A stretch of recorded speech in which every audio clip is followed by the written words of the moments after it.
like to call the meeting to order. Please rise and join me in the Pledge of Allegiance. To the flag of the United States of America and to the republic for which it stands, one nation, under God, indivisible, with liberty and justice for all. Madam Deputy Clerk, please call the roll. Supervisor Moore. Present. Councilwoman McNamara. Present. Councilman Iacilli. Present. Councilman Powell. Present. Councilman Scavone. Present. Thank you. Well, as you all know, this is Tommy John Scavone's last meeting with us, and we bid him farewell as he goes off to Albany. But before he leaves, I'd like to give him a proclamation on behalf of the board. Would you come up with me, please? I'll just read a little bit of it.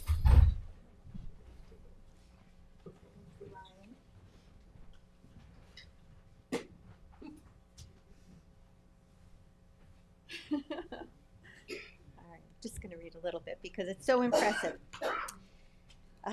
Whereas throughout Tommy John's tenure, he has played a pivotal role in enhancing public transportation, especially the creation of the South Fork Commuter Connection, and has strongly advocated for the preservation of open space, as well as parcels of historic and cultural significance to the East End.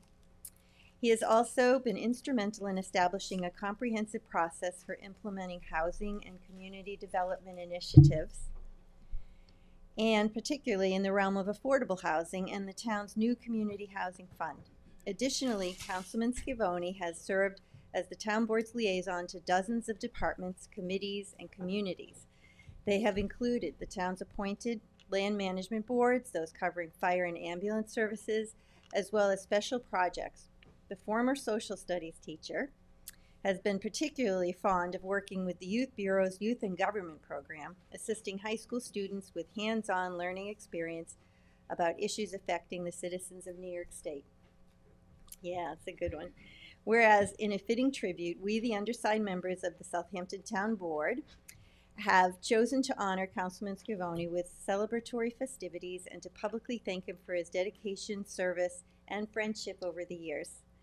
With his swearing in at our next New York State Assembly, he will be much missed at Town Hall, but this milestone occasion offers even greater opportunities to continue our productive partnership for the betterment of the South Fork. And now, therefore, be it resolved that the Town Board of the Town of Southampton hereby joins with appreciative community in presenting this proclamation to the Honorable Tommy John Scavone with special recognition of his time as our colleague in town government, and we extend him our sincerest thanks, warmest congratulations, and best wishes.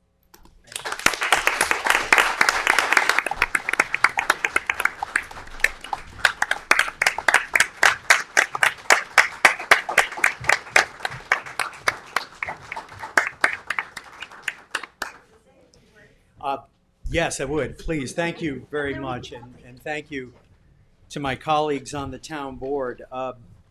You know, I have to say, I've worked with a number of members, elected officials on the town board, and each and every one of you have your hearts in the right place. And that goes back to, you know, I was on the town board with Julie Lofsted, John Bouvier, Christine Scalera, Jay Schneiderman, John Bouvier, I said twice, Rick Martell, you know, Cindy McNamara, Mike Yaselli, Bill Pell, and Maria Moore. I'm pretty sure that's all of them. And, you know, each and every one of us, you know, do this for what we believe is the right reason. Now, we may not agree all the time, but, you know, we do it for what we believe is right. And that is the nature of our system in this country. I also want to give a shout out to the person who I've been sitting next to for 7.5 years, Sunday Schurmeyer, and her team today. Kimmy Otati is here with us, and you know, the town clerk's office is incredibly important. Just a few items, a few things that I want to talk about. I've been on this board now for 7 years, and I was saying earlier today that when we first got in, the Hampton Bays Water District started getting brown water. Remember that?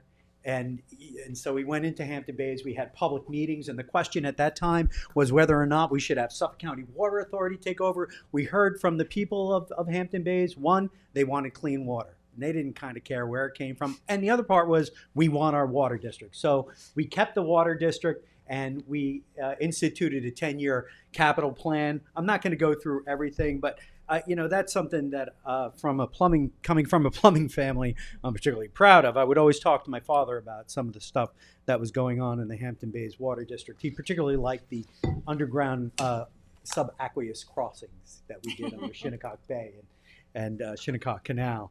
The Riverside Sewer District, we've been talking about this for, more than a decade, and it's underway. We've created the district. We're going to get it done. Thank you all, right? This is a process that started before me when I came to the board, and really before you, and you pushed it forward, and this is kind of like what we did. Also, during my tenure, we almost had the ocean break through on Dune Road in Shinnecock and Hampton Bays. That was no joke. We had ocean water coming into the bay, that particular evening. COVID-19. We had to rework town government. We feed nearly 600 people a day through our senior services. We had to turn all that around. We began delivering food. And, it is due in large part to the employees here at Town Hall. The people who work for town government, they serve the people, and they do a great job. And I can't say enough about the people that we have working in this town and the services that they deliver. They make us look good. So, truth be told. So, definitely a shout out to the 600 plus people to CSEA and our administrators as well. While we're talking about employees, our police department is something that we have worked on, continuously worked on. When I got into Town Hall, we had 91 police officers. Now we have 110. We've instituted body cameras with our police department, and it really has moved in a positive direction. And I attribute that to our officers, but also the leadership of our current chief and our previous chief. Chief Steve Skrnicki, a shout out to his memory. He came in at a time when we really needed his guidance, and he certainly provided that. And now we have Chief Kiernan, who is doing an incredible job. I'm particularly happy because we have the U.S. Open coming here in 2026. We had one in 2018, so Chief Kiernan is he's ready to go on that, I'm sure. Some of the staff members, some of the administrators that lead the department. Karabakh is here from our, Housing and Community Development. Dorota Goronsky and Len before him, as well as Janice Shearer, Marty Shea. Some of these, incredibly talented and gifted people, and I'm certainly leaving a lot out. Jim Burke and his team of attorneys. We're in there almost on a daily basis. It's really great to have you all there. And, I just want to leave you with this. I'm the grandson of immigrants. Now, on the Italian side, we came in through Greenport and came down to Sag Harbor, but I'm half Irish, and go figure, right? Irish Italian on Long Island, it's kind of a thing. But my grandmother came here by herself at 14 years old. She had nothing but a handbag into New York, and she got a job as a domestic. She was a maid, and she got a really great job with a family named the Wainwrights, and that's how she got out to East Hampton. And she worked her way up, and she became the cook, and that was like the job. If you were going to work in the big houses, you wanted to be a cook.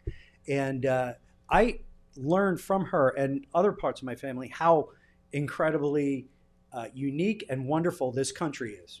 Right? My grandmother came from Ireland. She knew what it was like to be an American. That was incredibly important to her. And she always took the opportunity to tell me how wonderful it was to be in this country and the opportunities that we have here. Truth be told, she cried at Princess Diana's funeral. I'm sorry, the wedding, right? They were married. It was on every channel. She was upset because we were celebrating royalty. That was her. And with this job that she had in East Hampton, she worked for a family named the Wainwrights, and those children, she helped raise them. And one of them became congressman. He was congressman on the eastern end of Long Island from 1952 into the 1960s for a long time. And I can't tell you how proud I am to be the grandson of that immigrant who was by herself with nothing on the docks of New York City. And now I'm going to be representing Eastern Long Island in the New York State Assembly.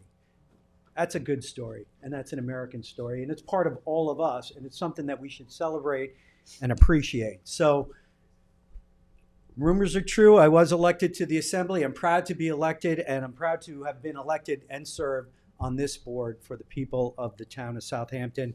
Thank you for the proclamation, and thank you for listening to my comments.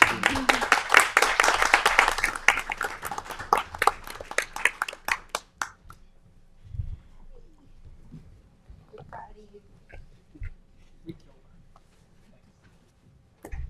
Now we work. Back to work. That's right. Thank you. All right, let's continue with the agenda. I move to accept the minutes of the regular town board meeting of December 10th, 2024.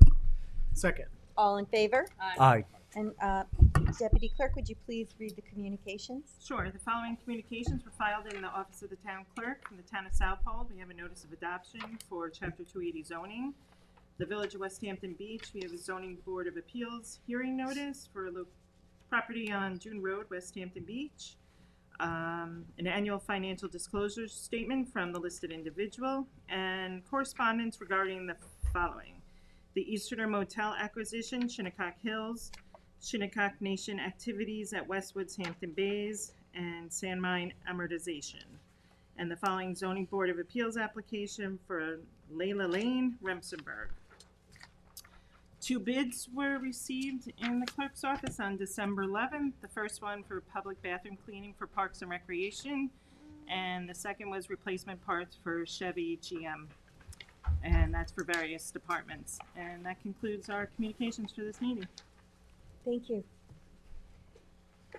I do have some add-ons to the agenda before the public portion gets started. There's 5.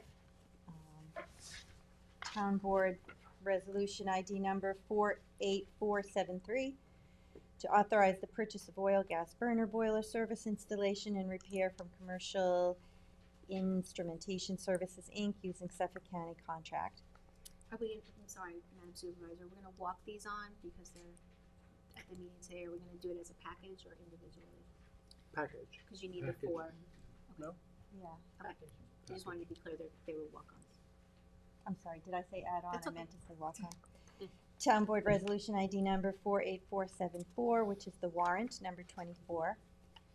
Town Board Resolution ID number 48475 to commence SECRA and coordinate lead agency for the amortization of non-conforming sand mines within the town of Southampton. Town Board Resolution ID number 48477 to authorize outside counsel Morgan Lewis Bacchius LLP to commence legal action on behalf of the town as it relates to the Westwood property located in Hampton Bays. And Town Board Resolution ID number 48478 to release the maintenance bond for PC Richard. So Second. I need a motion to Motion. walk those on. Second. All in favor? Aye. Aye. Okay, so that brings us to, we have to do the public portion. That brings us to public portion, and I do have some cards, and I would, I know there's a lot of energy in the room, and I would just want people to be respectful of each other's time and each other in general. So please be courteous, and as you come to the podium, state your name and limit yourself to the 3 minutes. First speaker is Roger Moores, and after that, Gail Lombardi.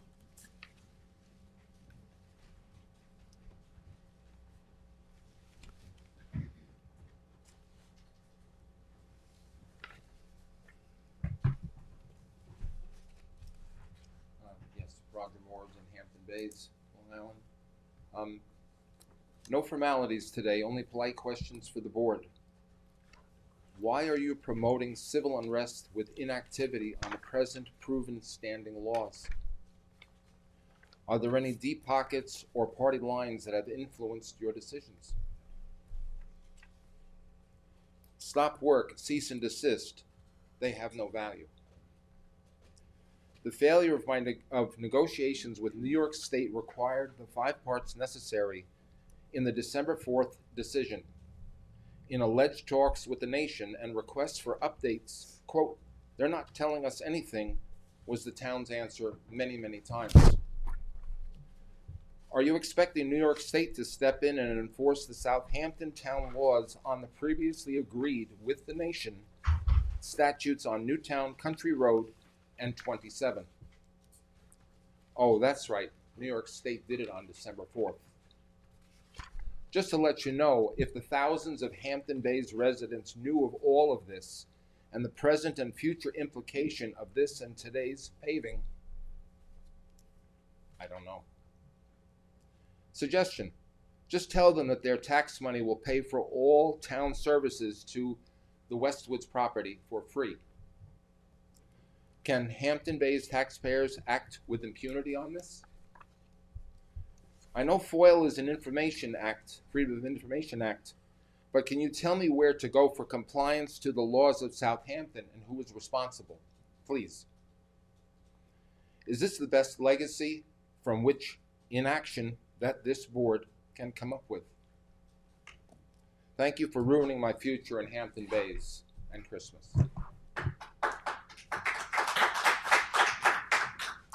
Gail Lombardi, and after Gail, it's Maria Teresa Garber.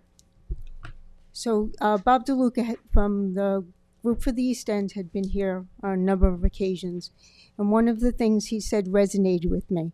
If you follow the law, we may not like the answer, but we will know it is the right answer.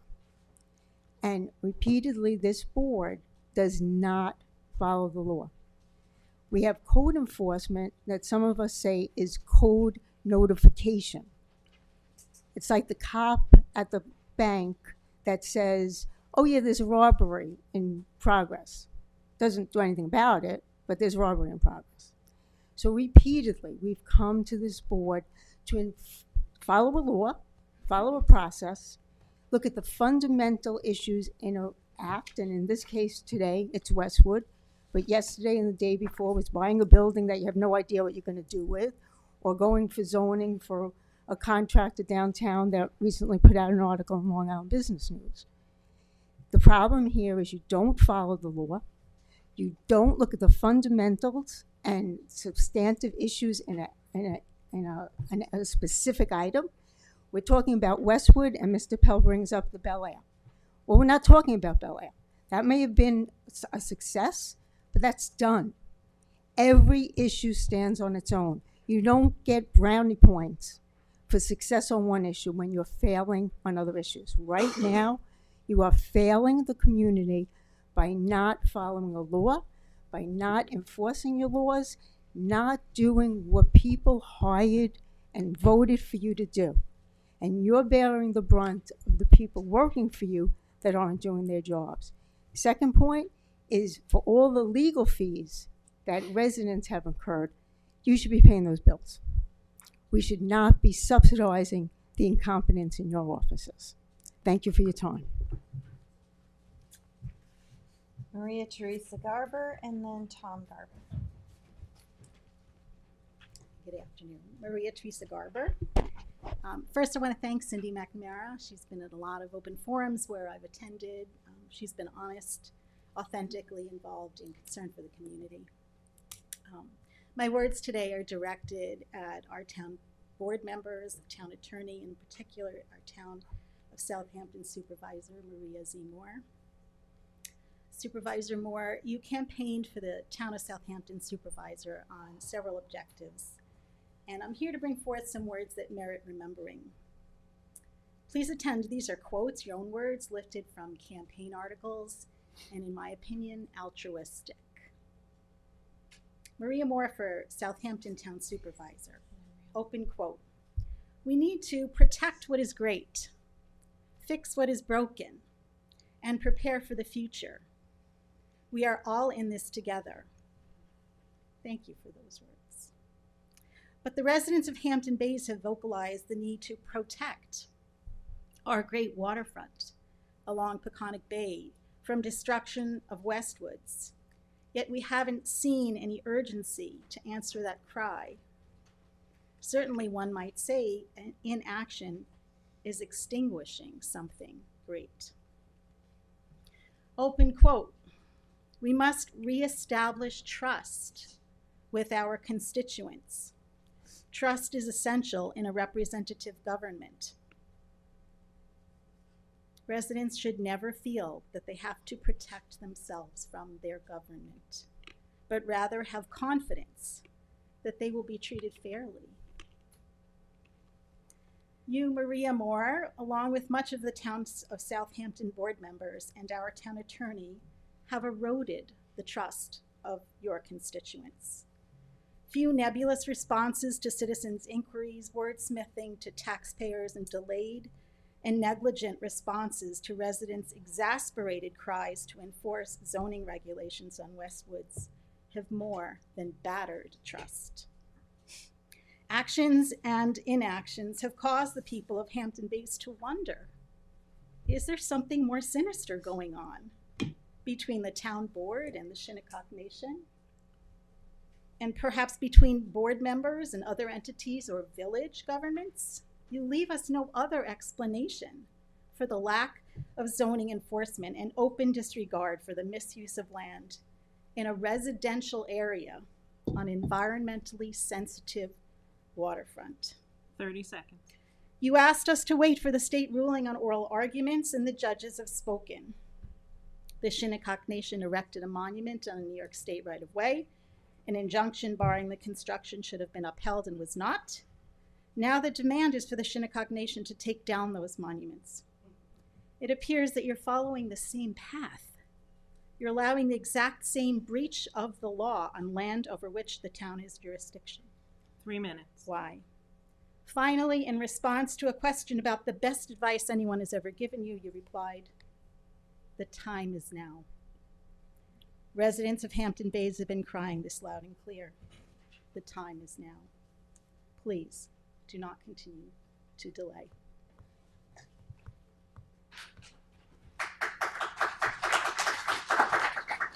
Tom Garber, and then Michael McCullough.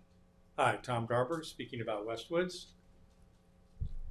Perhaps what is most troubling, even bigger than the fact that asphalt is being laid illegally on Westwoods as we speak, the most troubling aspect concerning this town board is how you treat your constituents. Your affect, excluding Cindy McNamara, has been since day one placating. You treat us like naive, loudmouth homeowners and don't know anything about the Shinnecock Nation or Westwoods. I remind you, as a community in the Westwoods area, we have been dealing with this issue long before you were elected. Around 2004, we met with Lanscombs and other tribal members concerning the clearing for the casino. We followed the trial closely. I attended that trial. Mr. Iazili, I think you were 12 years old at the time. Over the past 19 years of the Shinnecock Nation's evolving plans for Westwoods, we as residents have garnered an understanding of the Shinnecock Nation's methods, motives, and rhetoric. I don't blame the Shinnecocks for taking the gamble on developing Westwoods. I blame the town board for falling for it. Compared to the town board of 2005, which swiftly and with no urging from local residents joined the lawsuit to stop the casino development, this board has done too little, too late. The difference between now and then is shocking. Swift action versus do little and hope it will all go away. You should all be collectively ashamed. The future of Westwoods must be decided in the courts. Like it or not, that is the only binding solution that will allow us and the Shinnecock Nation to move forward and hopefully find some sort of detente. Thank you.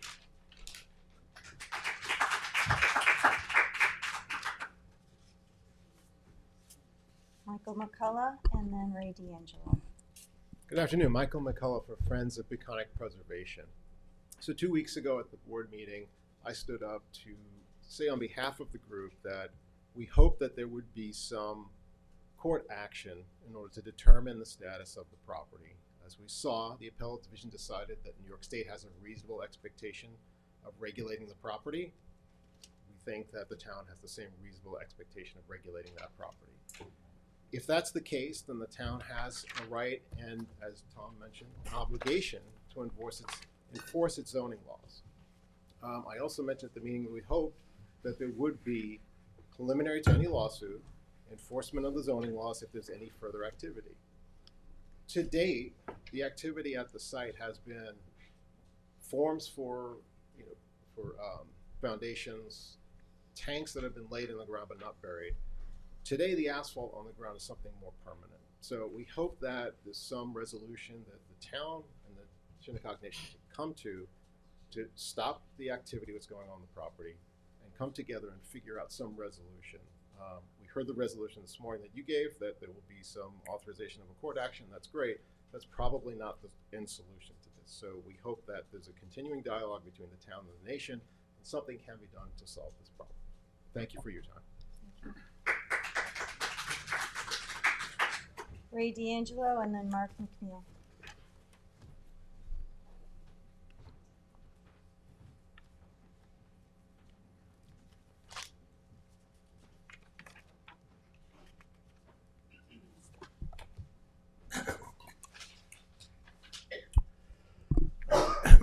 Pardon me. Ray D'Angelo, Hampton Bays. I'm the president of the Hampton Bays Civic Association.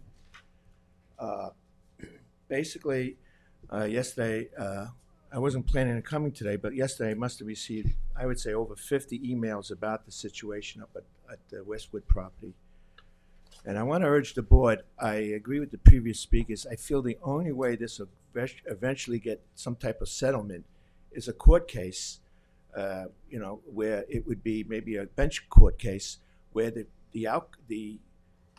what the Shinnecock can do on the property would finally be decided, whether it's Aboriginal or not. Until that is determined, it's going to be like this nebulous thing that we can't get our hands around.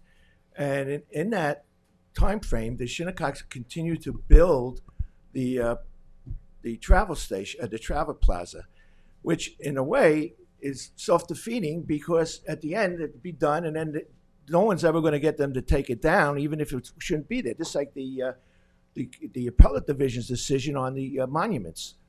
I don't think those are going to come down at this point.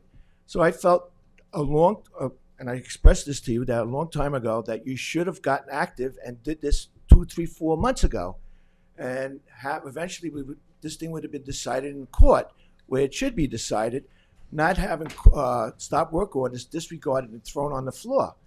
And those are legal documents, and we can't have this lawlessness, and that's what we have now.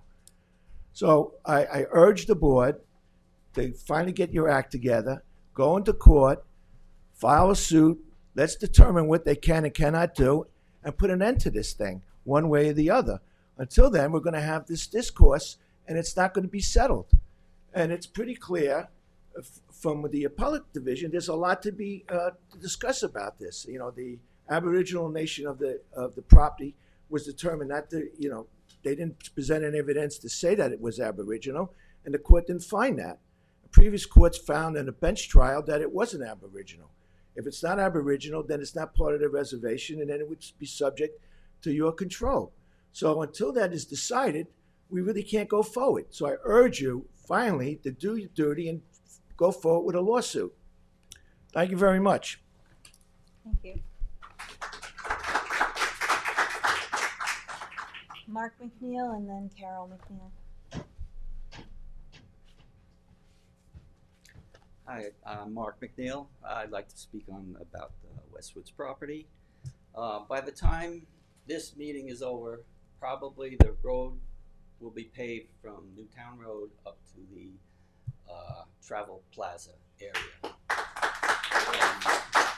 It hasn't been stopped. We've been pleading with you since February with phone calls, emails, texts, daily, weekly, monthly. And you've done nothing to stop this. It's gone on. Nothing you've done has stopped this at all. The Shinnecocks, my understanding is, have shown no proof to you that they actually own this property as Aboriginal property or as part of their reservation. And, but yet you've let this development go on and you haven't stopped it. You've been totally ineffective. I'm personally disgusted with the whole situation. Mrs. Moore, you took an oath to protect this town, to the citizens, for development, and that all rights, all codes, and everything would be followed in this town. You took an oath. You put your hand on the Bible and took an oath to do everything in your power to make sure that all the rules are followed. And you have violated this oath. And I hold you personally responsible, because everything goes from the top down. And I hold you responsible for what's going on here and opening the door to this development, to the travel plaza, to the casino, to the hotel. Everything that may happen is on you. That's all I have to say.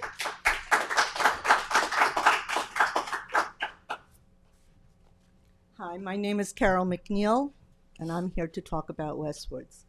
Of every single person in this room, the only one who's been directly affected every single day is myself and my husband. Every day for the last 6 months, I have been dealing with this shaking as I physically sit in my house. Speak to us. Address the I'll take care of it. Well, I'm here to talk about how it's personally affected me. My blood pressure has been up to here. I'm the only one. Every day I wake up, I see out my window, my bedroom window, I could see the trucks going by. They start sometimes 7:15. They're very good workers, whoever they are. Well, I know who they are. And it's just been unbearable for the last 6, 7 months. I just got my tax bill the other day, and I looked at it, I said, really? Wow. I said, for half of the time I've been here this year, I have not been able to enjoy my home. I have not been able to sit in peace. When I'm up on the computer, I'm vibrating. I'm literally vibrating. This is what I would feel. Please. And it's very disturbing. And the fact that nobody here understands the daily implications of this construction. And this is just the start. I find it very disturbing. I find it disturbing what I read in the papers. Oh, I knew this was going on. Oh, I knew when I bought this property. No, I'm sorry. I bought in 2008 when I was under the impression that the Shinnecock Nation was forbidden for building the casino. So I assumed things were taken care of. I assumed that the people of the Shinnecock Nation were caring people about the neighborhood and the land. I used to contra dance with Chi-Chi from Shinnecock. Every week I used to do that. And I really considered that if anything was going to be done, there would have been considerations for the people. They call this property good land. Oh my goodness. But it's not good land what it's turning into, and it's very sad. And you know, I don't think the nation wants to come across that way, but for us it is. It's coming across as total destruction and totally all about the almighty dollar. And I guess, you know, that is how we all live in this world. But it's very sad, and I needed to express my feelings about how it's affecting me. And it's drastically changed my life, my view of a lot of things, of government, of Native Americans. You know, I just realized how people really don't care 30 seconds. about what you're going through. Thank you.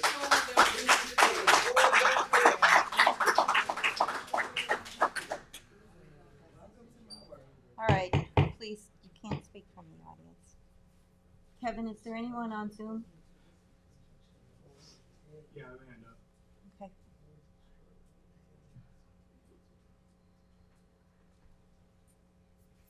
Two hands up.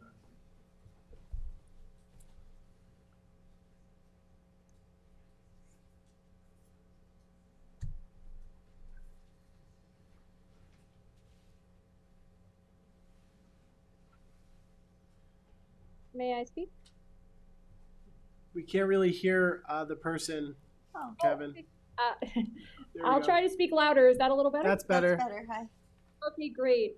My name is Carolyn Probst. I'm the superintendent in the West Hampton Beach School District. Thank you for allowing me to speak for a moment today. I would like to address the board regarding a resolution that I have seen on the agenda to execute an agreement for a pilot for the Preserve at South Country development in Cuyog.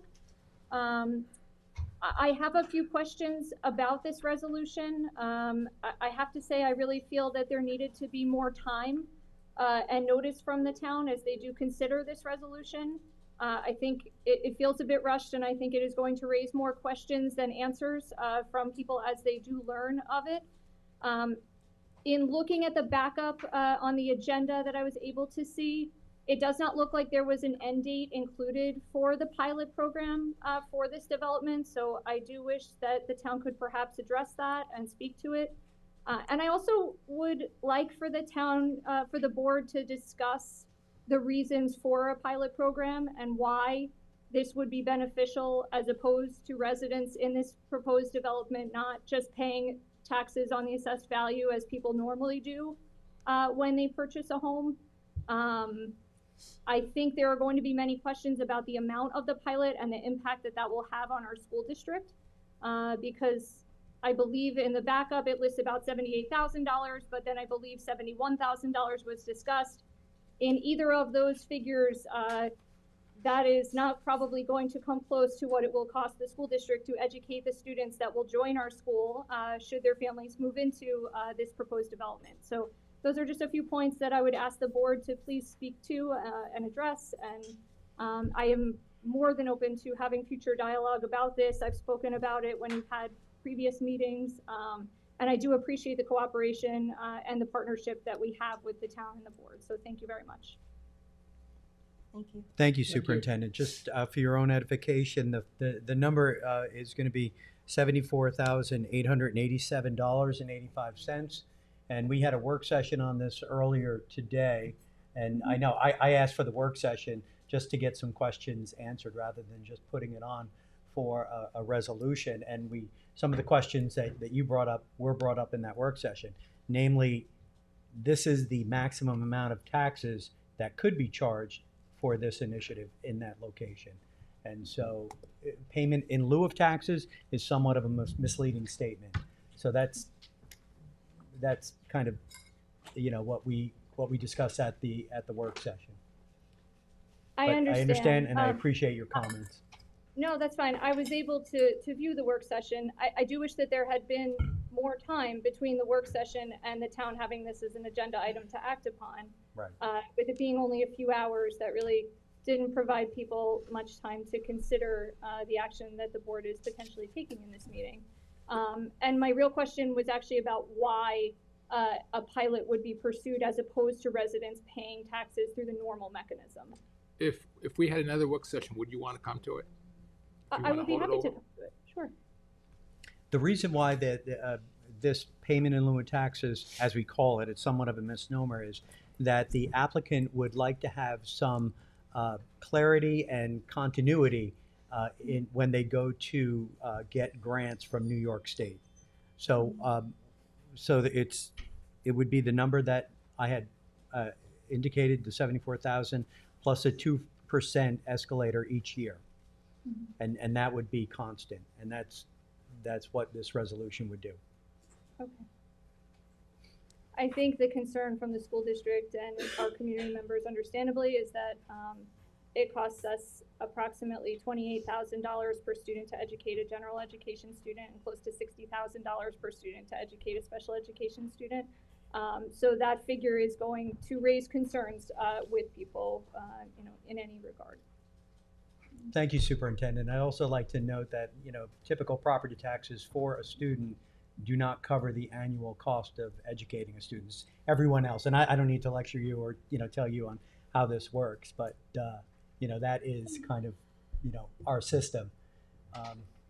And I know when people hear those numbers, they do get of course concerned. Well, and, you spoke to the need for residents to be able to plan for what they would have to incur in the way of taxes. As a school district, we plan for how many students, we could perhaps be receiving. And I anticipate that we could see a significant number of students from this development, with, you know, and we just like to be able to plan as well, so. Thank you.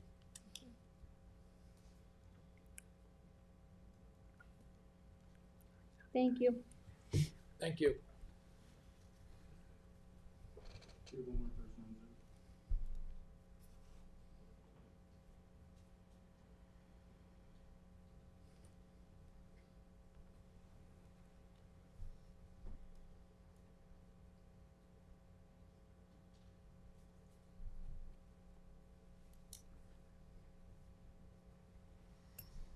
Can everyone hear me?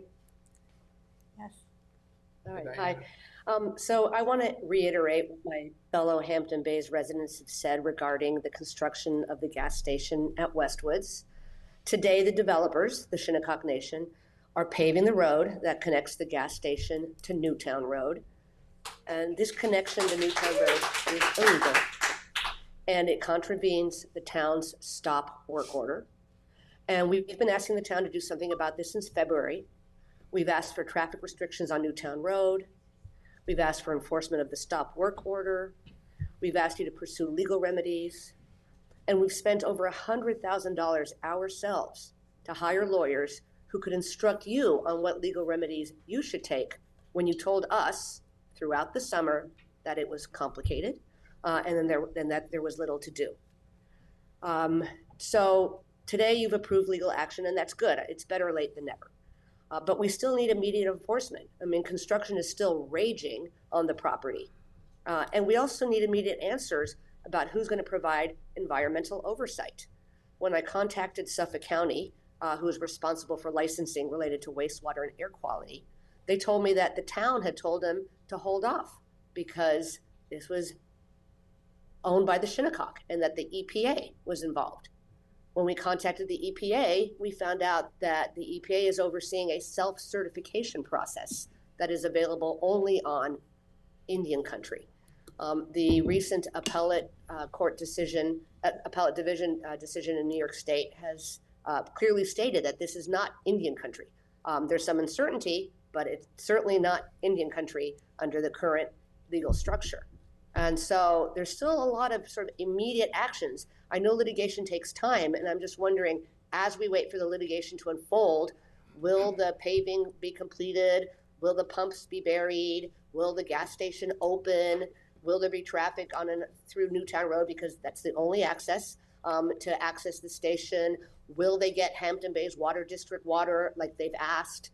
There's still so many questions, and so I'm just hoping that the town will be more proactive than you have been in the past in answering some of these questions and addressing our concerns. Thank you. Thank you. Thank you. I would just like to say that the 2020 decision in the Department of Transportation case that denied the preliminary injunction really presented an obstacle for the town to obtain its own preliminary injunction in Westwood. And so now that we have the appellate division's reversal of that decision, that changes everything. And today we authorize council to commence litigation and seek an injunction to stop the continued violation of the state and town law.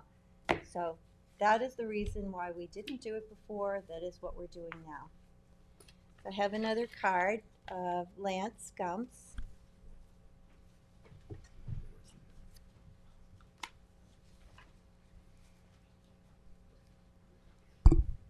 Good afternoon.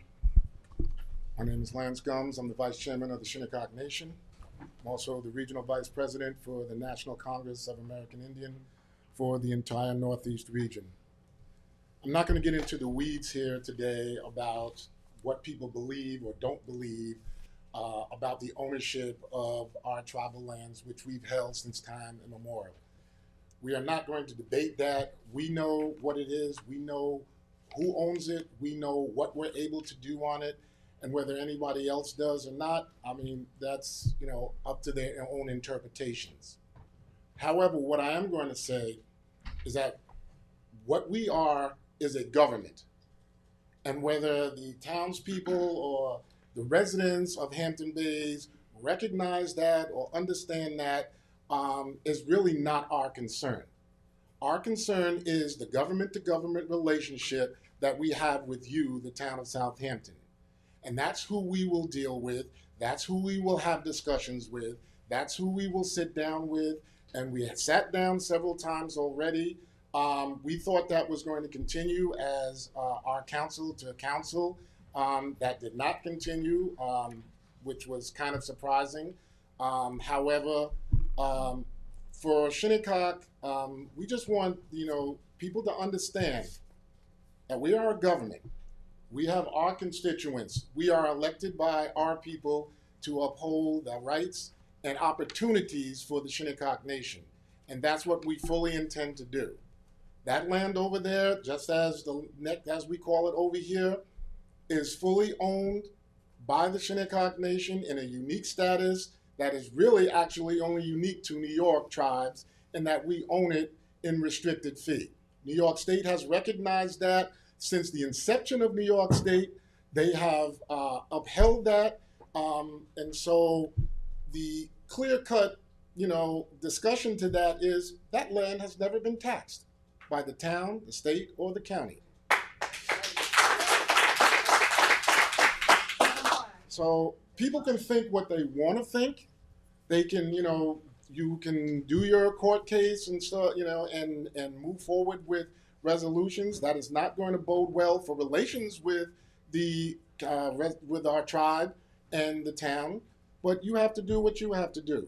30 seconds. Just like you're doing what you have to do, that is exactly what we're doing as the Shinnecock Nation for the betterment of our people, for the survival of our people, and the audacity that we hear about the conditions of the land when we've watched all of this land be destroyed around us.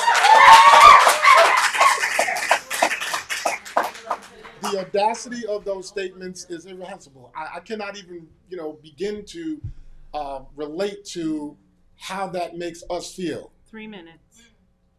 As a government, we fully expect you to deal with us on a government-to-government basis, just like we deal with the state government of New York, just like we deal with the federal government. I just met with President Biden last week, and we had discussions with the Interior Department, and our answers will be coming, but they will not be discussed in a public forum here. They will be discussed with you in a government-to-government relationship. Thank you.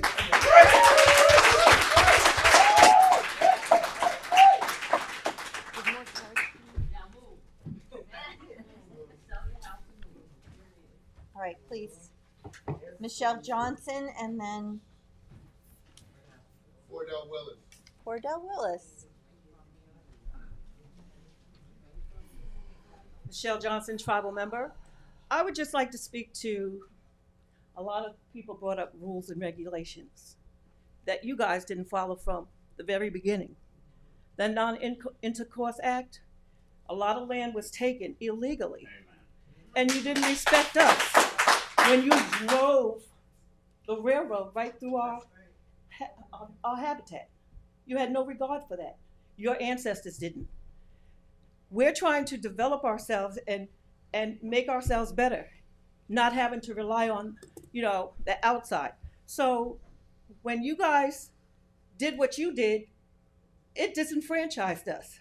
All we can do for you, and we were very hospitable because we took y'all in, showed y'all how to survive off the land. And what did you do? You pushed us into a swamp area that you didn't think we were going to survive off of. But we did. Okay? A lot of the land, you had dead people on deeds to justify stealing our land. So if you're going to talk about rules and regulations, and you're going to talk about following your own policies and procedures, do so. Thank you. And all I want to say to that is the God that you brought to us, we believe his word. And he says, no weapon formed against us shall prosper, and any word spoken against us in judgment, we shall prove to be in the wrong. So I stand on that. I stand on God.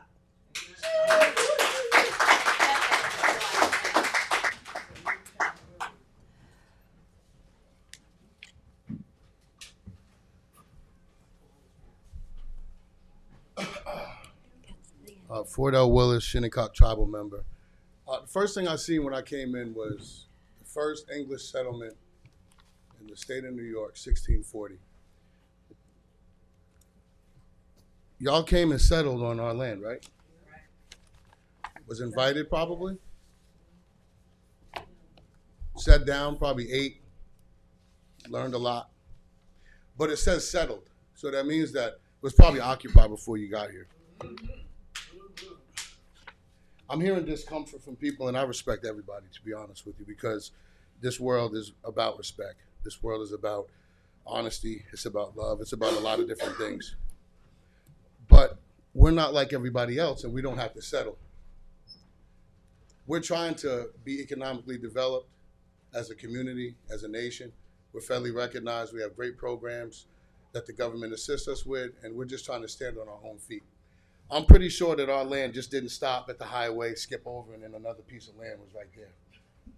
I'm pretty sure that we said, you know what, you guys can utilize that to have a roadway to go through it. I don't know what the documentation is. Does anybody know? Right. So for some, you do? Yeah. Okay. Covenant.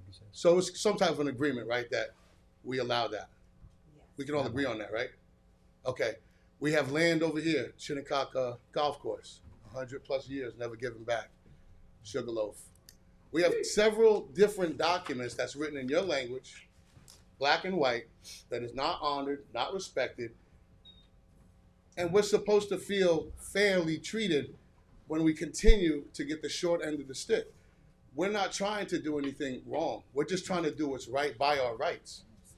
And so we ask for your help in places we don't even need your assistance or need your permission. And it's just unfair when people think about how they forgot about the history of how this place became Southampton Town. You guys settled here. You guys settled here. Not you guys, but ancestors settled here. And our ancestors was have the same responsibility, for what happened. Shaking hands, walking away, thinking that we're doing in good faith. I have friends sitting on this board that I grew up with, that I love, that I would never disrespect their land, never disrespect their home. But one of the things about us is we have culture that's deep and rich that you can't take away. We have spirit. We have all type of connections that can't be justified, regulated by law or a written document. The spirit world has been given to us to continue. We are stewards of the land. Thank you. We're stewards of the land, and we're going to continue to do what we need to do to provide for our people and our community. And I just hope that one day people can sit down at the table and really reconcile for what's truly been done to not just our nation, but to the 13 original tribes of Long Island, who never had to settle, who occupied this land before anybody else, before law, before English, before Christianity, before the Creator. We did it on our own. So thank you very much, and salute Shinnecock.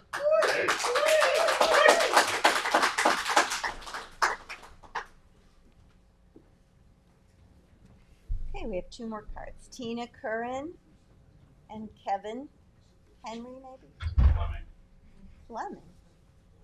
Oh, I see it now.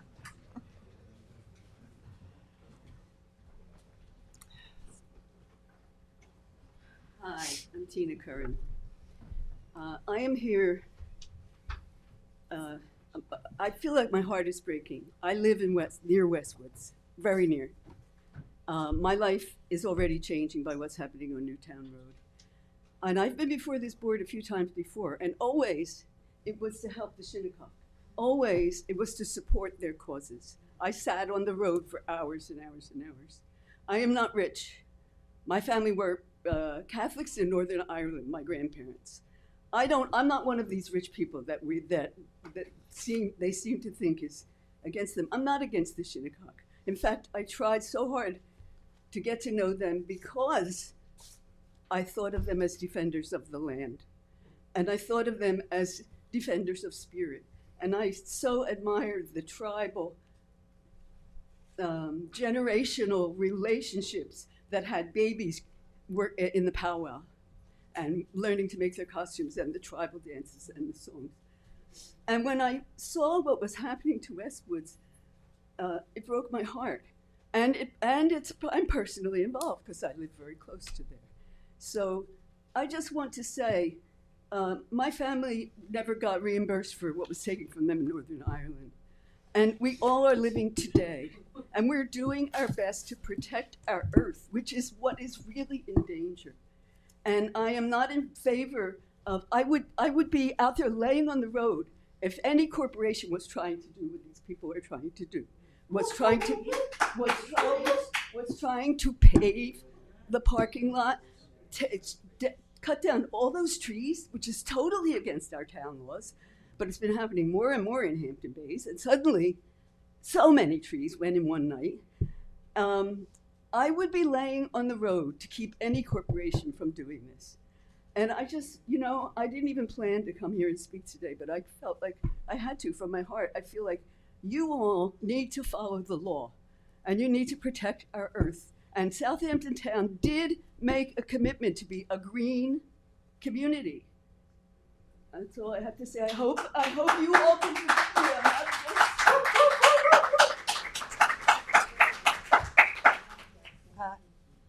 Kevin Fleming, and then Bianca Collins.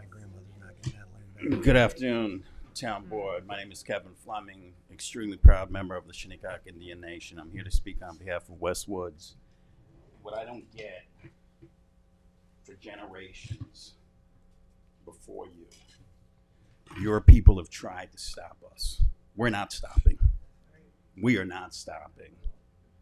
We've been put on the back burner since the conception of your people have arrived here. It is time, and I think there's a fear, not only here in Southampton, but countrywide. There's a hidden fear that the other people are rising. Our voices are being heard. You're damn well right, they are being heard. They need to be heard. We're tired of sitting on the back burner. You know what? I hear talk about preservation of the land. I didn't hear any arguments when these billionaires and millionaires came in and put houses along Dune Road. One thing you need to remember is all of this land was ours. Every single bit of it was ours until it was taken, stolen. We were manipulated. You know what? It's time, people. It is our time. And this is not to start no race war. This is just saying, look, you guys need to wake up. We've been here. We're staying here. We were the seeds that you guys thought you buried us. We're not buried. Again, we were the seeds. We're sprouting. And let us do what we need to do to become self-sustainable. Let our people be self-sustainable as your people have since the beginning of time. That's all I have to say. Bianca Collins.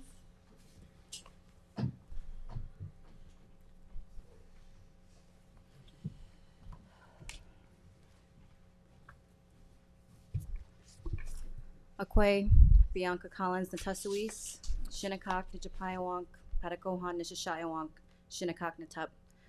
My name is Bianca Collins. I am a proud Shinnecock tribal citizen. I am a council member of the Shinnecock Nation. It is good to see all of you this afternoon. I'm very happy to be here with so much support from my Shinnecock tribal members, my constituents. But let me remind you that the Shinnecock Nation and our constituents are also your constituents. That is something that we will not overlook, and I will not let your other residents overlook that fact as well. Regardless of whether they think we pay taxes or not, we're not going to pay taxes on land that was stolen from us or that we were forced on. All right? There's a lot of things that I could say, and I'm sure, and I look forward to the next time we have the opportunity to sit and meet with each other. Just hold on a second. What is that sound? I think it's an alarm. Someone's phone. Sounds like a fire. It's okay. Okay. Somebody's phone. All right, go ahead. Thank you. As I was saying, I look forward to the next time the town board comes to meet with the Shinnecock Council of Trustees so that we can continue the conversations in regards to our property at Westwoods. There's a lot of things that I could say, but one thing that I want to ring true, and whether people want to acknowledge it or not, and we want to talk about jurisdiction, the town of Southampton resides on the jurisdiction of the Shinnecock ancestral territory. Okay? This entire island, every inch, is our ancestral territory. And people might not understand the kinship that we have to this land and the connection that we have to this land, but that is something that we recognize every single day. God blesses us, and we take that first breath in the morning. And we smell that Shinnecock Bay air. I wake up every day showing up for my people because I know who I am and I know exactly who our people are. I recognize the history, the trauma our people have had to endure. And still to this day, in 2024, soon to be 2025, we are still having the same conversations about whose land it is. And believe me, these people are tired, beyond tired. We are done having those conversations about whose land it is. If you want to come do whatever it is you feel you have to do on behalf of your other constituents, feel free to. But believe me, we will be there. We will be there. Moccasins on, fans in hand, with our sage and drums, representing the Shinnecock people every single day. And whoever wants to stand opposed to us, if you want to be adversarial to us, believe me, we've been there before. And we are ready to be wherever we have to be again. 30 seconds. 400 votes strong. It's hard to, I'm going to try to compose myself. I respect I have respect for our neighbors, but they clearly have no respect for us. If you had respect for us, you would come to us. If you had respect for us and the years that you have been on that land, you would have learned about our people. You would come and you would support our people. You would understand why we are doing what we are doing at Westwoods. Every day we have to address the needs of our community because of what the United States government has done to our people. Every single day, our people are suffering, and we have had enough. And I don't say this just to you. I say this to make it known to the public. We are done as Native American people. All right? We will do what we need to do for our people.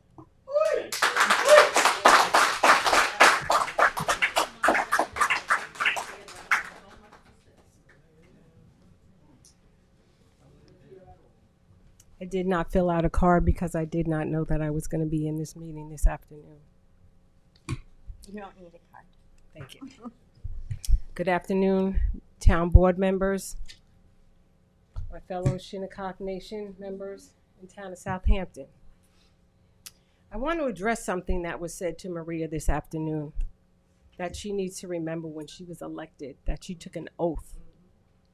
She took an oath to the town of Southampton residents. That includes the Shinnecock Nation. That seal up there on that wall demonstrates that we belong here. If the town of Southampton Town Board is not going to abide by our rights, what we do on our territory, please remove that seal. Someone mentioned that you are elected to protect and prepare.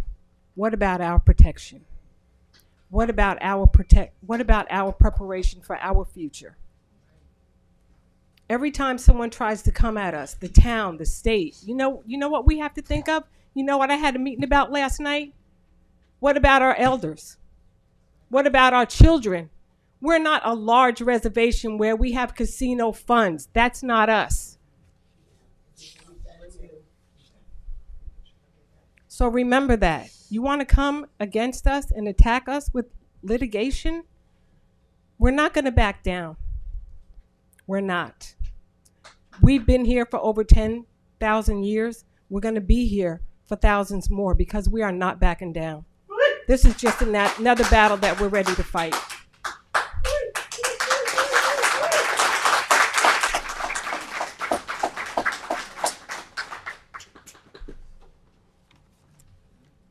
Right. Well, that was good public participation. So if there aren't any more comments, then I move to close the public portion. Second. All in favor? Aye. Thanks for coming, everyone, and we're going to proceed now with our the rest of our agenda with the resolution. Thank you, guys. Thanks for coming. Oh, he's so nice. We grew up together.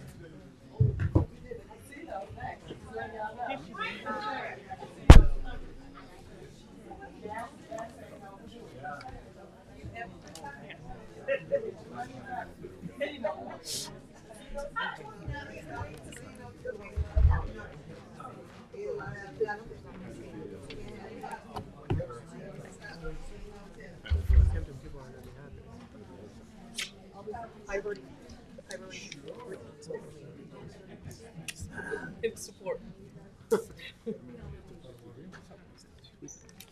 Yeah, it's not the actual, we're just authorizing the signing. It's fine.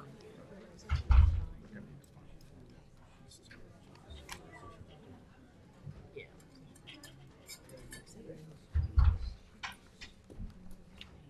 Okay. Is everybody ready to get started now with the resolutions? Councilman Pell, you got the first one.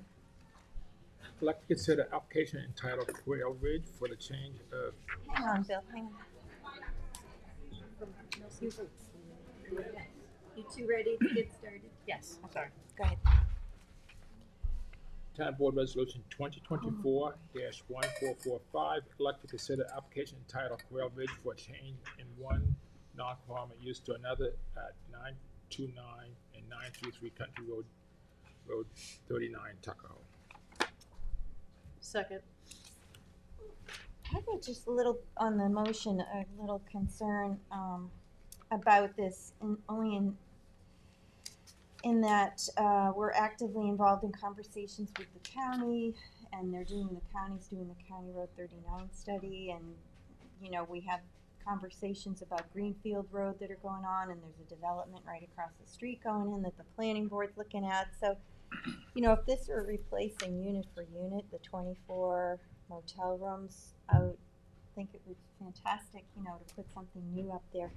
But it's increasing to 36 duplex units, so I just wanted to raise that as a concern that I had because of all the other issues going on at the same I think we time. should give them the opportunity to plead their case. I had the same concern, and I spoke to the applicant, and I made it very clear to him that the elect to consider was in no way, you know, an okay on this project, and that he was gonna have to probably make some concessions and work things out, and he's already, you know, gone down the path of trying to make this a better project that's, you know.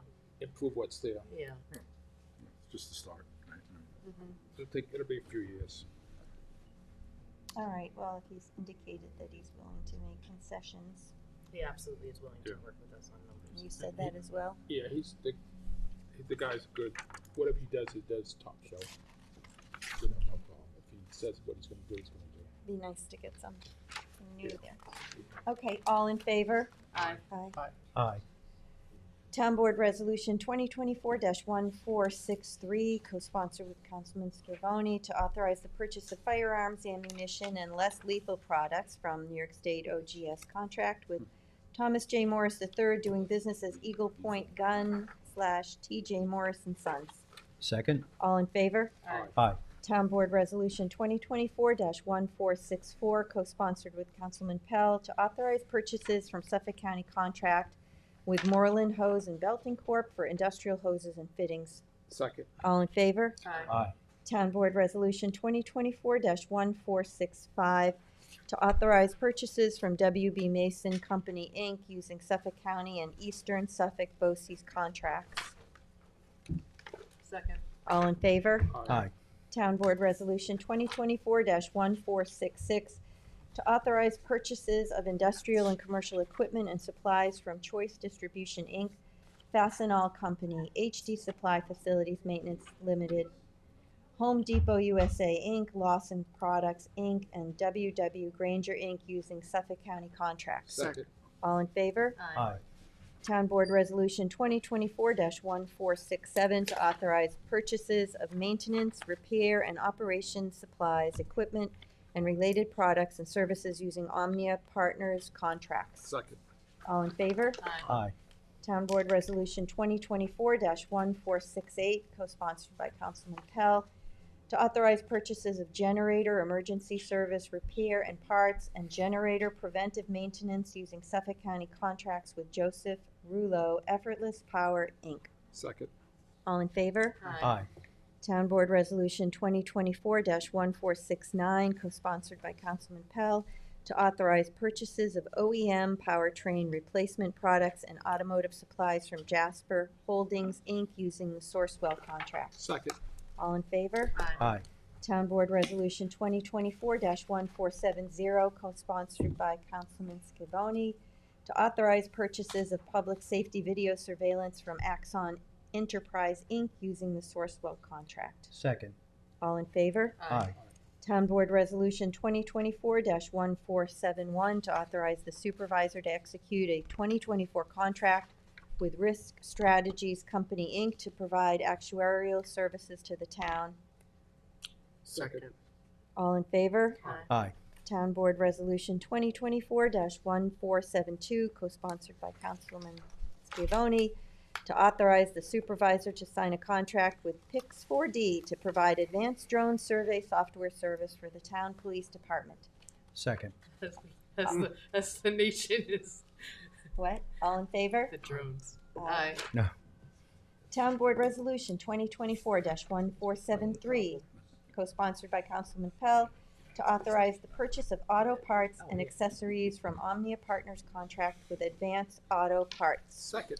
All in favor? Aye. Aye. Town Board Resolution 2024-1474, authorizing the purchase of tree removal, stump grinding, and trimming services using Town of Brookhaven contract with Looks Great Services, Inc. Second. All in favor? Aye. Town Board Resolution 2024-1475, to authorize the purchases of gasoline from the New York State OGS contract with Sprague Operating Resources, LLC. Second. All in favor? Aye. Town Board Resolution 2024-1476, authorize the purchase of guardrail furnished and installed from United Fence and Guardrail Corp. used in Suffolk County contract. Second. All in favor? Aye. Town Board Resolution 2024-1477, co-sponsored with Councilwoman McNamara and Councilperson Scavone, authorize the supervisor to execute 2025 stewardship agreement with Maureen Stafford to provide security services at Good Ground Park in Hampton Bays. Second. All in Second. favor? Aye. Town Board Resolution 2024-1478, authorizing the supervisor to execute a 2024 stewardship agreement with Patricia Obie to provide security services at Ludlam Avenue Park in Riverside. Second. All in favor? Aye. And Town Board Resolution 2024-1479, authorizing the supervisor to execute a 2025 stewardship agreement with Alan Schneider to provide security services at Squiretown Park in Hampton Bays. Second. All in favor? Aye. Town Board Resolution 1480 of 2024, co-sponsored with Councilman Scavone, authorize the supervisor to execute a contract with H2M Architects, Engineers, Land Surveying et al. To provide on-call engineering services to the Hampton Bays Water District. Second. All in favor? Aye. Town Board Resolution 2024-1481, authorizing the supervisor to execute a license agreement with Suffolk County Community College for use of the Eastern Campus Pool for 2025 winter lifeguard training. Second. That's a good one. All in favor? Aye. Town Board Resolution 2024-1482, to authorize the supervisor to execute an amendment with Lease Servicing Center, Inc., DBA National Cooperative Leasing, for lease purchase of a Gap vac truck from Suffolk County Brake Service using the Sourcewell contracts. Second. That's just to extend the delivery date. All in favor? Aye. Town Board Resolution 2024-1483, co-sponsored by Councilman Scavone, to authorize the supervisor to sign a sole source contract with Bounce Imaging for omnidirectional tactical throwable camera systems. Second. I asked the chief, what is that? He said it's if you have to go to a home for a domestic or some other call, and you can throw the camera in so you can see what's going on before you enter. Then they throw Pretty it back in. interesting. All in favor? Aye. Aye. Town Board Resolution 2024-1484, co-sponsored by Councilman Scavone, to authorize the supervisor to sign a sole source contract with Jamar Technologies, Inc. for Law Enforcement 2 radar recorder and StarNet software program. Second. All in favor? Aye. Town Board Resolution 2024-1485, co-sponsored by Councilmember Iacilli, to authorize the supervisor to sign a consultant agreement with Thomas Neely, doing business as TFN Advisors. Second. All in favor? Aye. Town Board Resolution 1486 of 2024, co-sponsored with Councilman Pell, Authorize the supervisor to sign extensions with Dry Stick Decal Corp. DBA Ride-In and Concept Print. Second. All in favor? Aye. Town Board Resolution 2024-1487, co-sponsored with Councilwoman McNamara. Award and authorize the supervisor to sign contract with Winston George DBA Winston Cleaning for public bathroom cleaning. Second. All in favor? Aye. Town Board Resolution 2024-1488 to authorize the supervisor to sign an amendment to management agreement with Southampton Youth Services, Inc. Second. All in favor? Aye. That's good. Get that roof replaced. Town Board Resolution 1489 of 2024, co-sponsored with Councilwoman McNamara. This is to authorize the supervisor to execute an agreement for payment in lieu of taxes pilot with the South Country Housing Development Fund Corporation Incorporated and South Country Road Apartments LLC. I'd like to make I'd like to make a motion to make some changes to this. In the third whereas, where it says or less, it says or less 4 times. We'd like to strike that.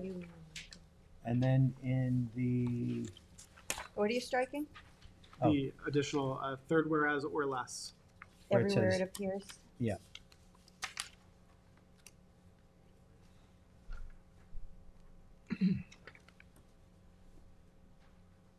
And the number in the 10th whereas, which is was provided by our sole assessor this afternoon, to remove $78,457.17 to replace that with $74,887.85. And that is the calculation for the assessment for this property under our law. We had, and like I said, we had a work session earlier today for the board's edification on that. So a motion to amend the resolution as stated? Second. All in favor to amend the resolution? Aye. Aye. And So I'd like to make a motion to approve the resolution as amended. Second. I'd like to table it to the next work session so the school can weigh in on it. And I have a couple more questions what came up. I'd like to have answered. It doesn't change anything, and as Jim has said, that we can, if we need to tweak the actual agreement, we can. It's timely, it needs to, I think they need this in place in order to make sure that funding is, allocated and they know what numbers they're working with. I don't think a couple of weeks won't matter. if it hadn't been, I think the school superintendent had a good point that everything was on the same day and people weren't aware that we were doing it. It was kind of out of the blue because it hasn't been talked about since the application was approved last year. So, a couple of weeks probably wouldn't make a difference if we just give people the opportunity to understand it and make sure there isn't any other option available in terms of the taxes. That's what I'm What other thinking. options would be available? And that was the purpose of the work session. Like, we're literally charging the maximum amount. Yeah, I don't know. You That's know, what that- it sounded like. Yeah. Our assessor said, but then the superintendent seemed to indicate that there's another way to calculate. No, she was basically stating that she doesn't believe that this will be enough money to educate all the students from this development. And if you use that metric for anybody's home, people with 6 kids in their house, they obviously don't pay enough taxes to educate their 6 children. That's why it's public education. That was my point with the property taxes. Even if you have 2 students and you're paying, what, 6, 8, 10,000, it's not enough to educate them. But We out of all pay courtesy- taxes to educate students. For courtesy for the superintendent of West Hampton, we should respect her wishes, let her come to a work session, just like we expect Lance wants a work session, and Ray, okay? Tom Grover, if he wants a work session, we should, I'm ready to Respect. vote on it. I think the questions were answered and. And so what what this is, it's not in lieu of any taxes. The taxes are 100% of the taxes of the assessed value, and what this resolution would do was to set an increase of 2% each year. Even if the taxes, school, town, all of them together, fire district, even if the taxes turn out to be 1.2%, they still pay the 2% taxes each year.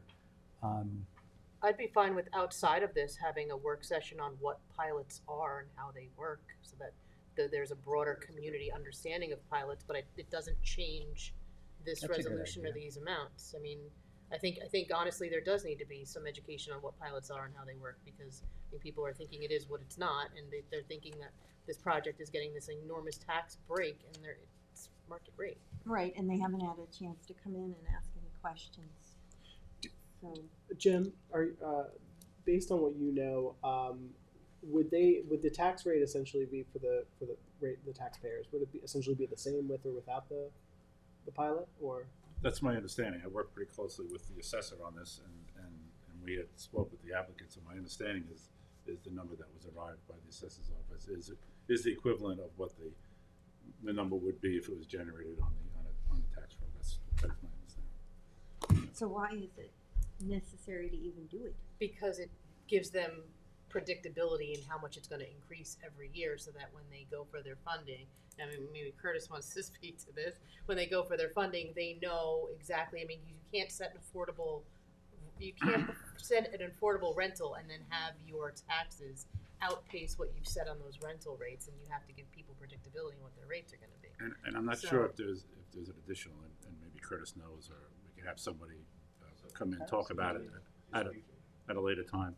But the understanding, I believe, my basic understanding is that they're also creating this public housing finance corporation to hold it entitled, and that's created for a lot of different I reasons. think Curtis could probably speak better to the reasoning for The pilots. reasoning, I can't speak to the Yeah. actual allocation of what you choose as your taxable, but every project that we have that involves tax credits has a pro forma that has to be established every single year. So what you're doing is you have to establish what that budget will be. It has to be a determination that's it has to be consistent every year.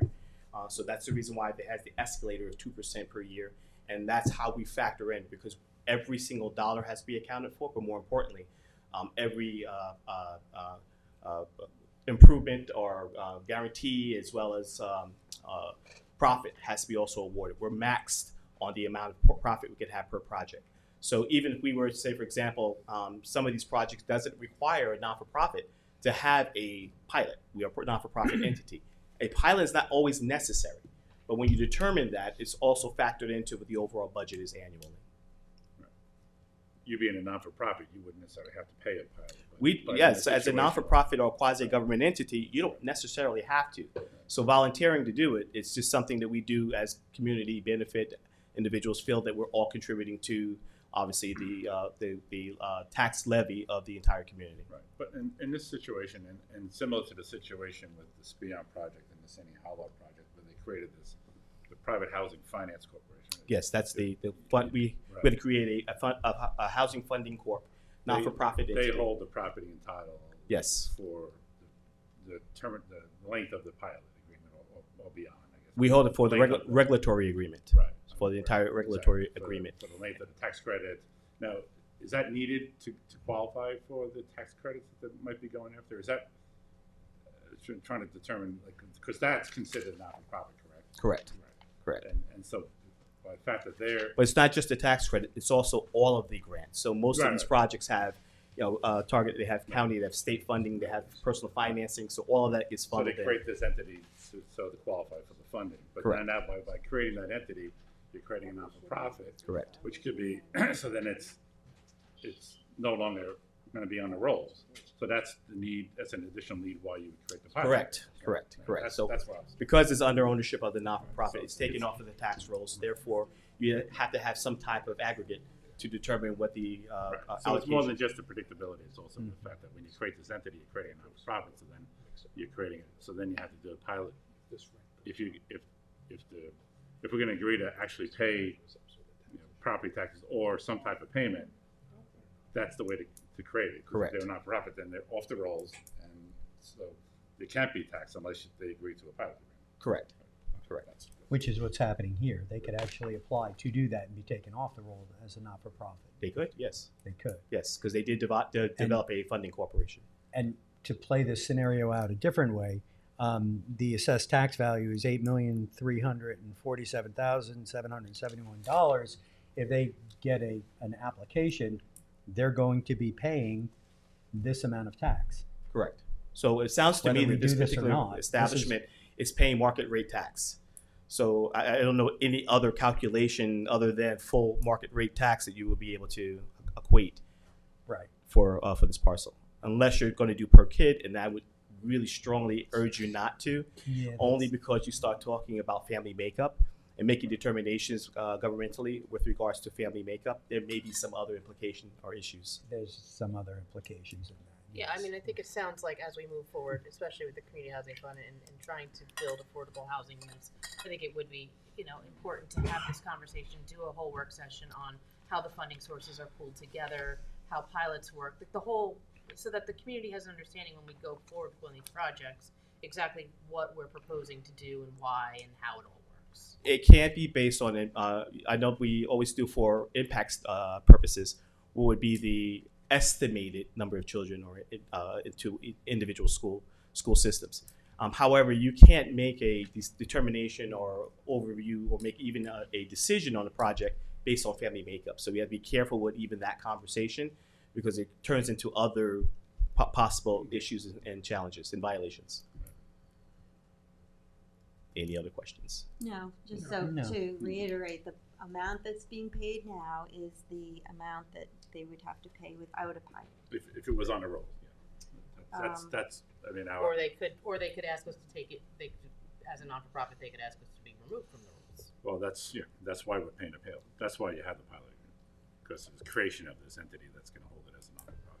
One thing the superintendent mentioned was that, well, I know that the agreement itself has a 30 years, but there's nothing in the resolution, so we should amend the resolution to have that as well. But that's going to be in the agreement. It's in the agreement. I know, but it's not Yeah. in here, so, everything else is in here. Why don't we just put that in here too, since we're amending the We don't know resolution? that. We don't know. All right. It'll be 30 years from the date of the CO, the issue. The date of the CO is issued. I don't have a position one way or the other if you want to move forward I today, would just but rather leave that but in the if- agreement. But if you want to compromise, I'd be more than willing to sit down before the agreement is signed, to sit down with the West Hampton superintendent, the school superintendent, anybody else, and go over the agreement.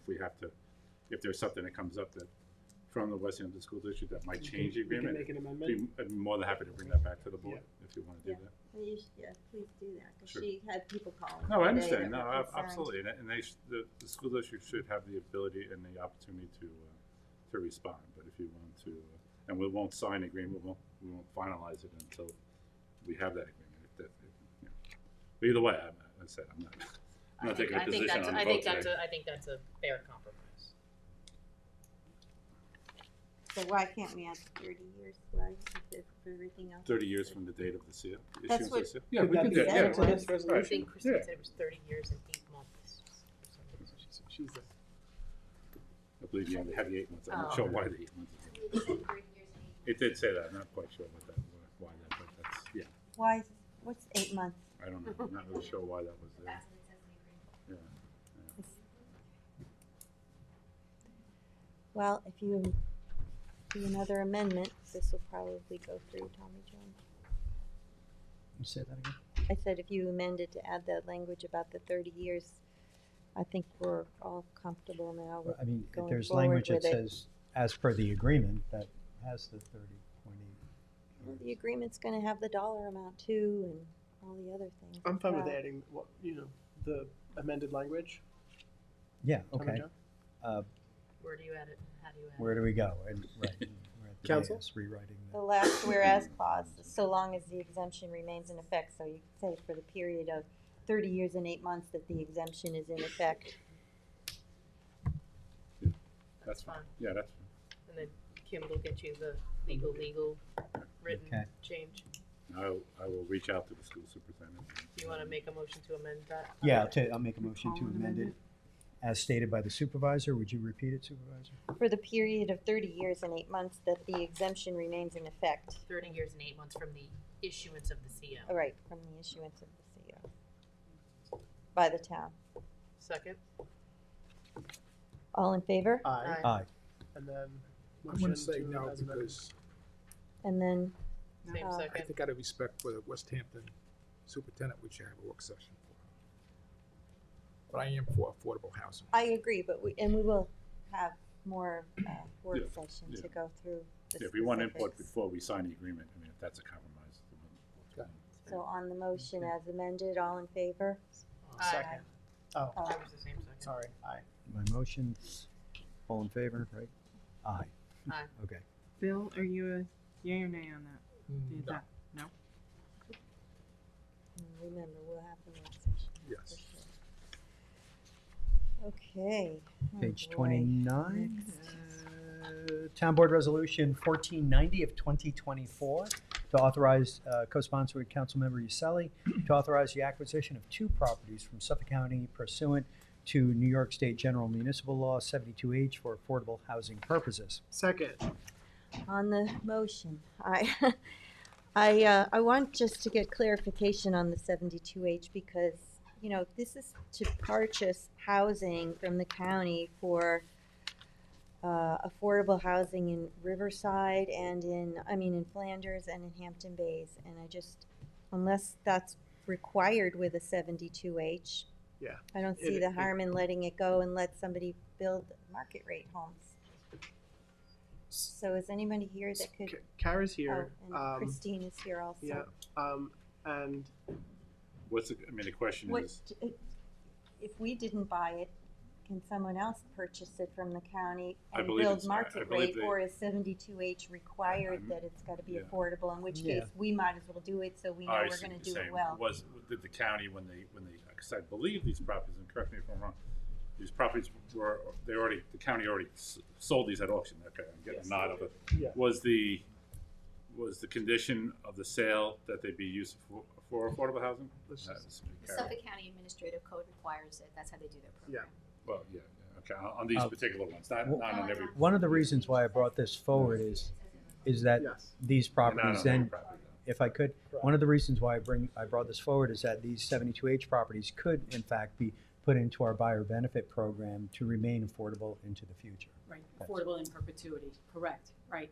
If they go to the market, they will not be affordable in perpetuity, or they don't have to be affordable in perpetuity. A developer can purchase them, construct a home on them, sell them at market rate, and then, you know, it would continue. But if the town elects to purchase the properties, we can work with the developer, maybe the housing authority, to develop the properties, and then they would be sold to affordable buyers, and that would stay on in perpetuity. Would you briefly describe our buyer benefit program that I referred to? Sure. So we have a buyer benefit program that, Sorry, Go ahead, please. Excuse me. I had asked you a question, but you were talking, my apologies. sure. So we have a buyer benefit program within the town where we have certain properties that remain affordable in perpetuity. And the way that we do that is we put a lien on the property. It's a silent mortgage. There are no payments on that mortgage, but it's the difference between the appraised value of the property and what the property is sold at that affordable rate. This keeps that property safe so that somebody can't, the owner of that property can't go out and sell it on the open market at market rate. When the time comes for that property to be resold, the town gets notification through that mortgage document, and the town has the time period to find an affordable buyer to purchase that unit. We usually send an email blast out to everyone on our housing registry. We find a qualified buyer, and then it goes on. There's, you know, we have 4 in my office in the last couple of months that have gone through that process. And the value does go up based on annual AMI over that time. So the buyer who goes into this program does make some money off of that real estate sale. Correct. So the owner of the property is allowed to make a profit. We take the price that they paid on the date that they paid it, and we put it into a Consumer Price Index CPI calculator, and we come up with a price. Certain improvements that they make to the property, they also are allowed to be reimbursed for that as well. So, they can earn equity in the property, and it's sold, to the next buyer in that fashion. So these properties were sold at the county auction. They had the affordable housing restriction on them? No. Oh, they weren't, okay. Correct, right. So So the way it works is the county auctions off these properties, but the town has a right to notify the county that they're interested in certain properties.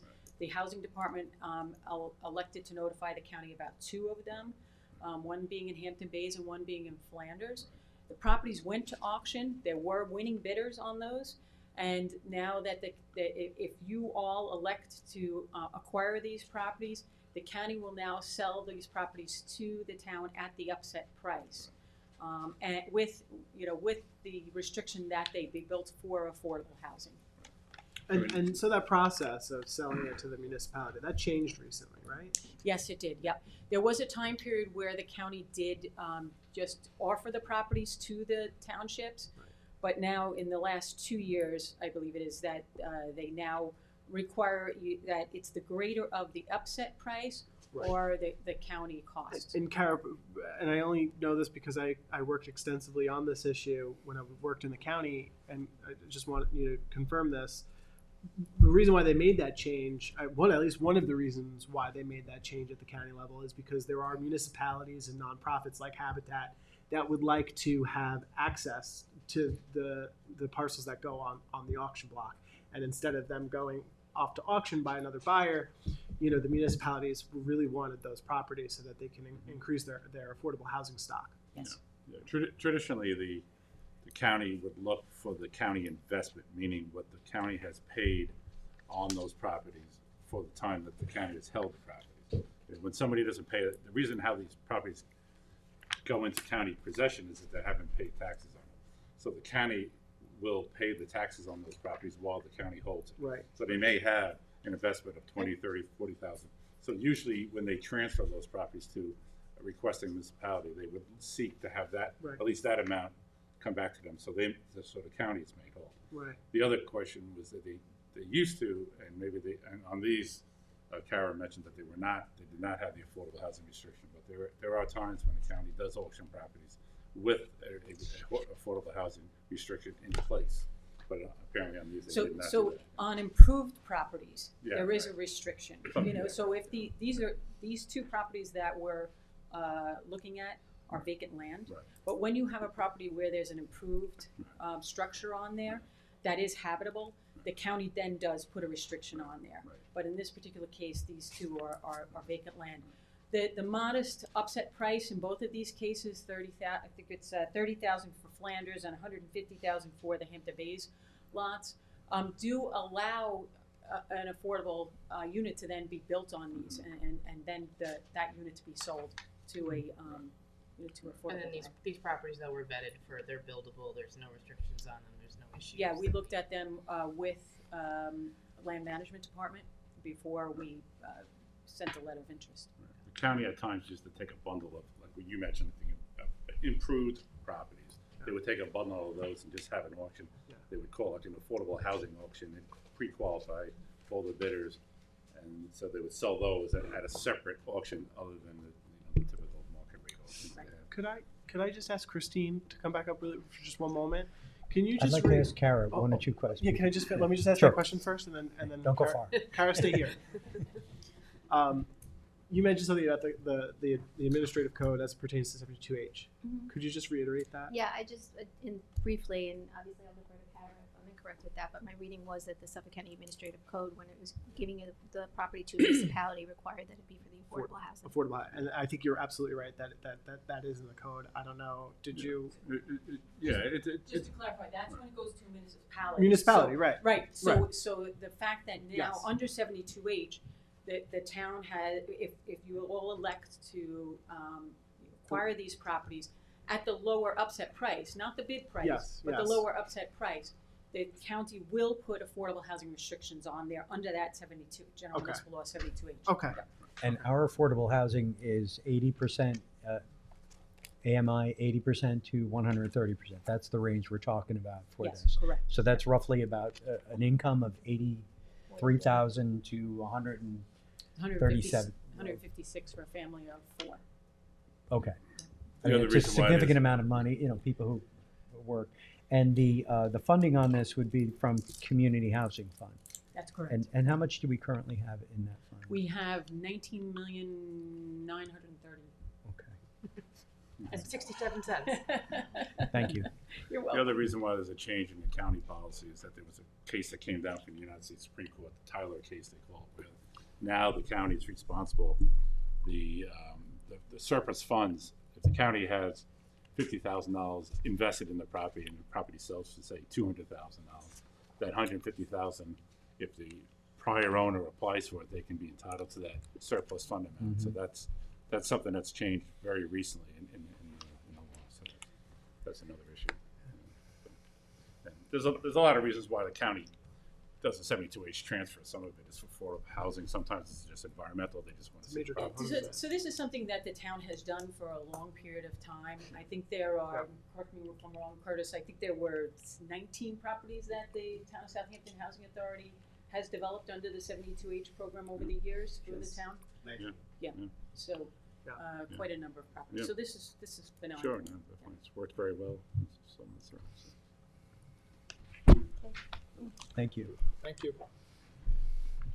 So there's a motion and a second. Did someone, is that where we I are? seconded it. I'm gonna just vote. If it were anywhere other than Flanders and Hampton Bays, I might have a different vote, but I don't wanna do it. And so I have a no vote on this one. All in favor? Yes. Sorry, Aye. no. This is home ownership. Aye. Did we have a motion in a second? We did. We did, okay. Town Board Resolution 2024-1491, recall and amend Resolution 2024-686 to award authorized supervisor to sign a contract with Parkline Asphalt Maintenance for application of crack seal. Second. All in favor? Aye. 2024-1492, recall and amend Town Board Resolution number 2023-1094 to recall and amend Resolution 2023-344 award authorized supervisor to sign contract with Passport Lab Inc. to furnish and install integrated parking management. Second. All in favor? Aye.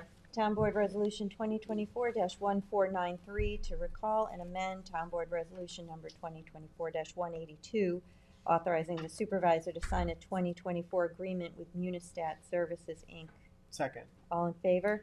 Aye. Town Board Resolution 2024-1494 to reject the bid award for fencing and stakes for lines 4 and 6. Second. All in favor? Aye. Town Board Resolution 2024-1495 to amend the 2024 budget for various departments. Second. All in favor? Aye. Town Board Resolution 2024-1496 to amend the 2024-2028 capital budget for town-wide fueling station upgrades. Second. All in favor? Sorry. Aye. Sorry, Bill. That's all right. It's your turn. Town Board Resolution 2024-1497 to authorize additional funds for legal services by the Law Office of Vincent Toomey Esquire for 2024. Second. All in favor? Aye. Town Board Resolution 2024-1498 to authorize the town attorney to accept settlement from Nationwide Insurance Company for damage to a Hampton Bays Water District fire hydrant. Second. All in favor? Aye. Town Board Resolution 2024-1499, co-sponsored by Council Members Scavone and Pell, to authorize funding for rebates for IA septic systems from 2024 Community Preservation Fund water quality monies, and to amend the 2024 capital budget. Second. Kim, could you add me as a sponsor? You, Madam Deputy Clerk, as well. Me as well, please. Thank you.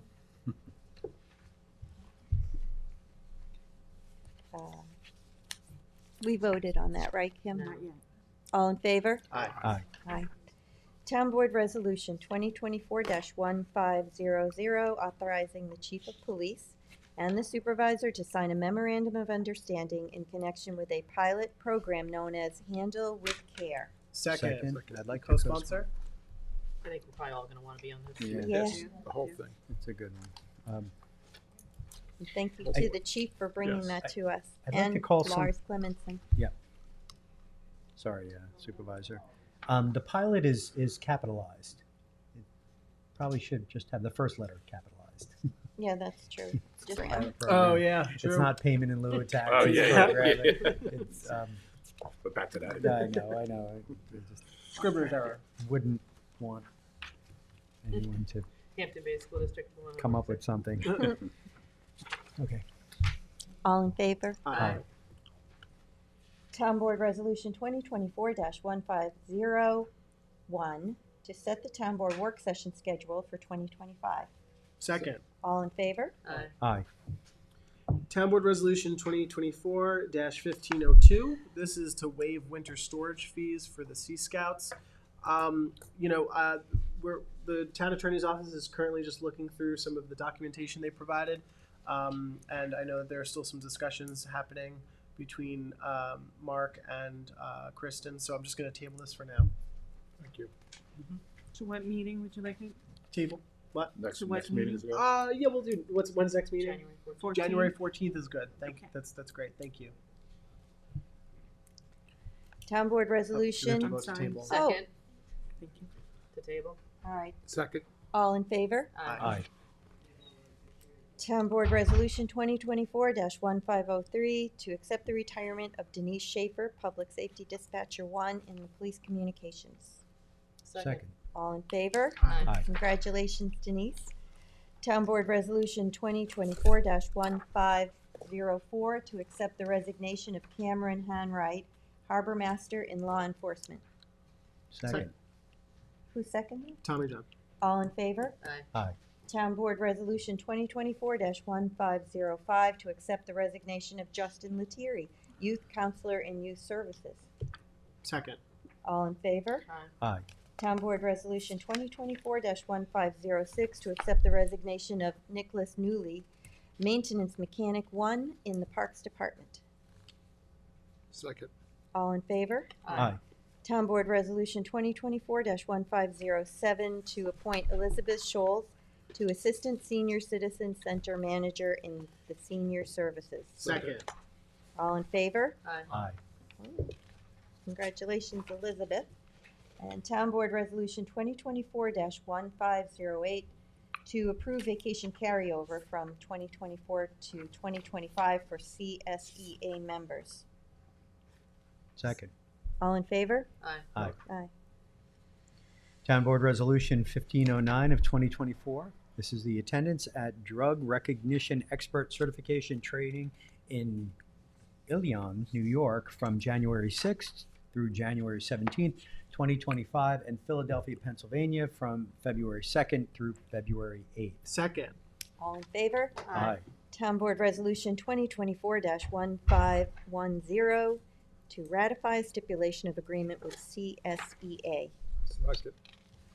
All in favor? Aye.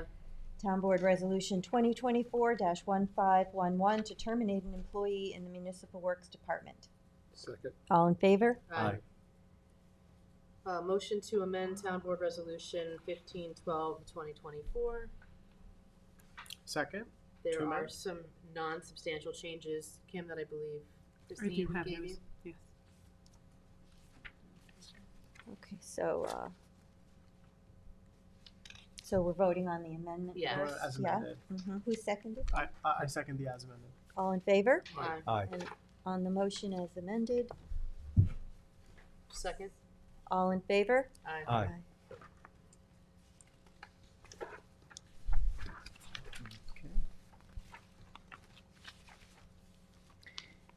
Town Board Resolution 1513 of 2024, co-sponsored with Supervisor Moore. This is a notice of public hearing to consider historic landmark designation of the property recognized as Theophilus A. Brower Jr. Pine Wold Park, located at 59 Montauk Highway in West Hampton. Apologies for the name. Second. And this will have a work session on January 9th that our town historian will come and talk to us. All in You gonna come favor? to that? Aye. Aye. I don't think so. Town Board Resolution 2024-1514, a resolution setting a public hearing to consider amending the Residence District's table of dimensional regulations to clarify distance from street setbacks for accessory buildings and structures. Second. This is Katie Garvin gave us a presentation at the work session. Yep. All in favor? Aye. Town Board Resolution 2024-1515, a resolution setting the public hearing to consider amending the town code as it relates to height and pyramid calculations. Second. Katie also presented on this at the prior work session. All in favor? Aye. Town Board Resolution 2024-1516, a resolution setting a public hearing to consider amending the town code 330-183.4 to correctly reference the section on the screening of dumpsters. Second. And that's just housekeeping. All in favor? Aye. And Town Board Resolution 2024-1517, which is a resolution setting a public hearing to consider amending Town Code Article 16, non-conforming uses, buildings, and structures in connection with certificates for pre-existing non-conforming uses. Second. And Katie presented on that one also. All in favor? Aye. Town Board Resolution 2024-1518, notice of public hearing to consider the use of community housing funds for the production of 79 affordable housing apartment units at the Preserve at South Country, Guayag. Second. Co-sponsored with Councilman Scavone and Councilwoman McNamara. All in favor? Aye. Town Board Resolution 2024-1519, co-sponsored by the entire board. A declaration of interest regarding the transfer of lands from Suffolk County for properties located at 9, 10, and 11 Old Noyak Path, Noyak and Lakeside Drive, North Sea. Second. All in favor? Aye.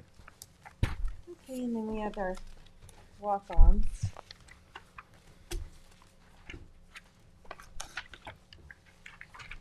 Town Board Resolution ID number 48473 to authorize purchases of oil, gas, burner, boiler service installation and repair from Commercial Instrumentation Services, Inc. using Suffolk County contract. Second.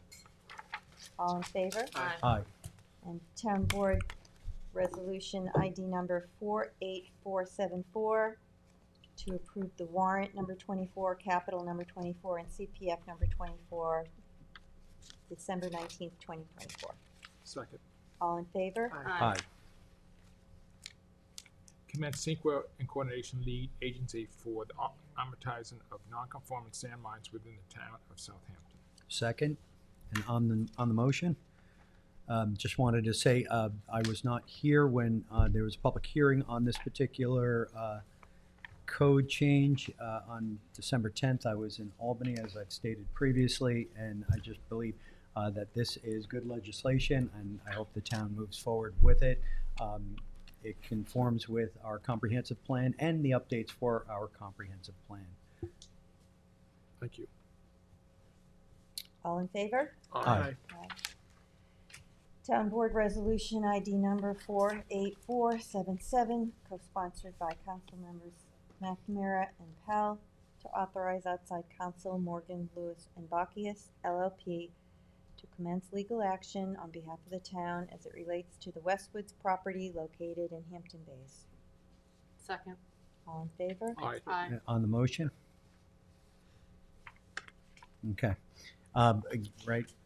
So before we vote, and I think we kind of just did there, but I just want to indicate to the public, my position on this. This is not something that we take lightly, and this would be to commence legal action on behalf of the town as it relates to the Westwoods property. We had a number of speakers at the podium tonight, and I just want to explain my position and my vote. My position has always been that the town of Southampton should strive to work government to government with the Shinnecock Nation, as it is a federally recognized tribe. In conjunction with that, and in addition to that, the town of Southampton has historically designated the Westwoods property as INDRES. I'll leave it to the world to interpret those letters. It's, we'll go with Indigenous Reservation. And like what was stated earlier at the podium, the nation has never paid taxes on it. So for me, it's it's pretty clear that the town has treated this land in a certain way. and I believe that we should continue to do so. I do support the sovereignty of the Shinnecock Nation as well as their goals to increase their economic viability for their people. So on this particular application, I am going to be opposing it, but I would like to say to the nation that having a conversation with the town and other entities, namely the fire district, the water district, these are utilities, and no matter what was going there, if the country of Canada was putting up an embassy there, they would still be hooking up to the utilities, and that some kind of dialogue needs to happen. But I believe that undertaking legal action is both costly to the nation as well as the people of the town of Southampton, and I believe that the same goal could be achieved through a government work that we should strive to do. So for that reason, I'm going to be voting no on this resolution. On the motion as well. I want to first start off by stating that I understand and acknowledge the frustration that many of the neighbors have experienced since the start of the Shinnecock Nation's Travel Center project. I want to also emphasize that I've been an outspoken and active member of the board fighting against overdevelopment and development that did not comply with our zoning. Two examples right off the bat in particular is the Eastport Mobile Home Park, where my interventions have reversed the developer's course, requiring that the project go before the planning board and necessitate county health department review. Likewise, I have helped the Noyak community with respect to the marina in Pine Neck, ensuring that it doesn't expand beyond its required use, and that it too go before the planning board, as many neighbors fear the impacts to the character of the community and the impact to the environmental impacts to the abutting creek. I'm currently working with Supervisor Moore on enacting clearing restrictions to finally give the town a little bit more teeth in regulating the cutting down of trees in massive numbers by big contractors. I did not take it lightly that the nation was building a massive project in Hampton Bays. I don't welcome the clear cutting of trees and the destruction of habitats. I do also acknowledge that the Hampton Bays community has not always been involved in the process, invited to the table for the town's decision making in the past. And Hampton Bays has a right to feel like they've been left out. But so does the Shinnecock Nation, who are also my constituents. They too have been left out historically. I just recently attended an event that Hampton's Community Outreach had done, where they discussed how they are dedicating a significant amount of resources to helping rebuild some of the homes that are in disrepair, many families who have children in our schools, restaurant workers who are Shinnecock Nation, but they are part of our town, in this town of Southampton. I also did a lot of county work when I worked for the county, working to help bolster the nutrition program that was greatly affected during the COVID-19 pandemic, and the county had to really step in and assist. This issue was very unique on a number of levels. Most clearly, I know it was sort of poo-pooed that these issues were complex, but they were, and prompted a number of significant questions for all of us to consider. And not all of us agreed, and that's fine. And I think that even some of the neighbors, we may disagree on some of these things. But this board, it's not that they didn't do anything. Supervisor Moore was active on this. Our town attorney's office were extraordinarily active on this. Stop work orders were issued. It's not that necessarily people wavered, but because this board had some trouble deciding on how they should proceed. We needed a great amount of information and research done by our legal counsel. We had very little information from the state and our federal partners. That was not helpful.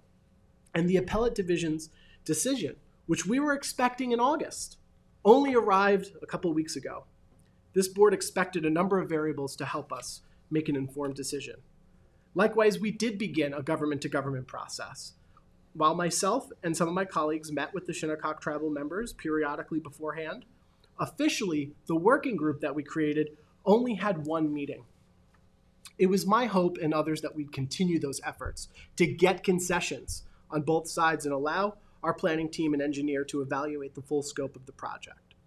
That said, I will also add that I believe that the Shinnecock Nation also should have provided more deference in our conversations. And I believe maybe they should have been more engaged in terms of residential outreach to the neighbors.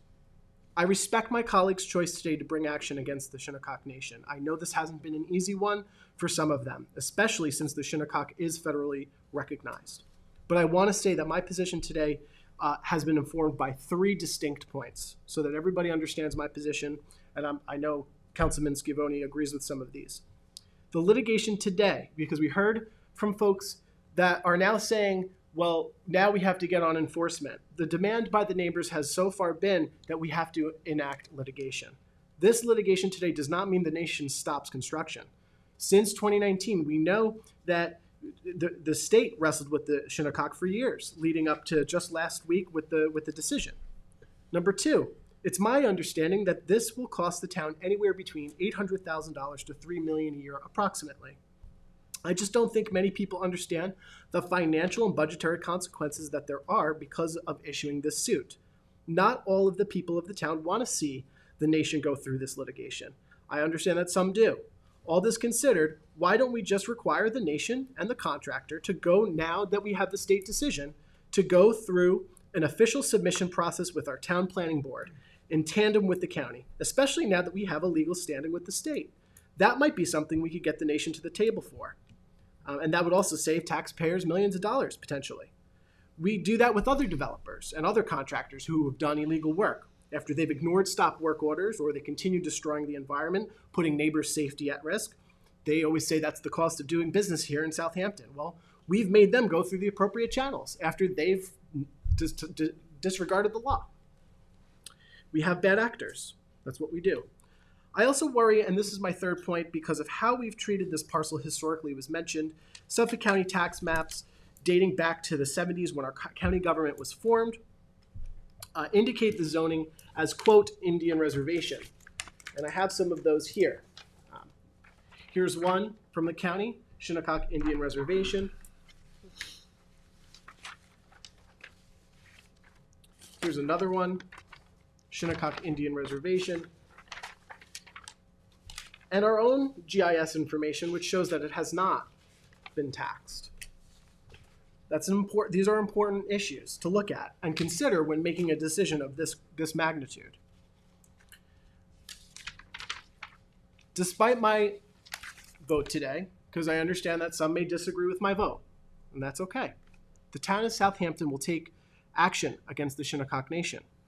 I truly hope there is a resolution, and that both the neighbors' needs are met quickly, and also the nation comes to the table.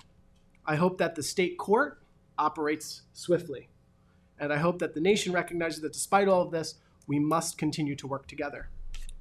However, the aforementioned issues for me are glaring, and that leaves me troubled for the future of the town, and I just really hope that we could all get along to find a solution that will work for all. So I will oppose this. Thank you. I'll just briefly say that, I don't think anybody arrived at their decision, be it yes or no, in an easy manner. I think it was very difficult for all of us, as obviously a lot of you think that we didn't come to this conclusion quickly enough. That being said, I've always said since this project began that I believe that, I would like to see something built there that is whatever is legally able to be built there.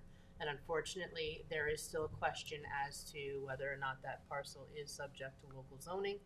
And as long as that position remains on the table and isn't settled by a court of law, it basically just moves the can down the road for the next board and potentially the next board to deal with this. And I believe it's time for everybody to have an answer, and maybe that's not in the town's favor, and maybe it is. But either way, I think, we owe it to everyone, all of our constituents, to finally answer the question of what is legally permitted on that property. And that I take that, duty seriously, and I think now is the time to, as things continue, and it's, did we do this at the casinos, and then it was the billboards, and now it's the travel plaza, and then it's the next project, and, we're gonna have this level of animosity and hatred and fight, and we just need to know once and for all what is the use, and we can all move forward from there. And I think as long as that issue settles, sits there unsettled and there's arguments to be made on either side, it's just gonna continue to have this strife within the town, and I think it needs to be settled once and for all. Yeah, and the hope is this litigation will do that.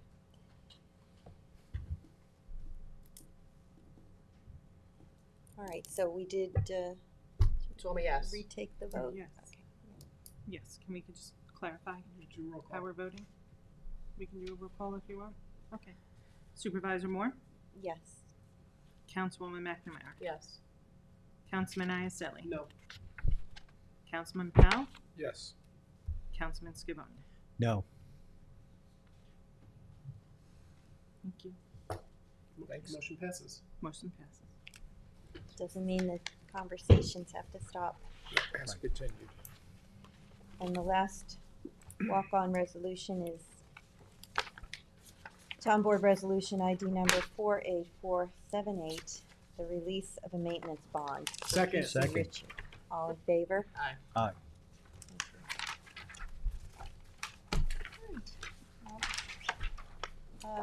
Thank you all for coming tonight.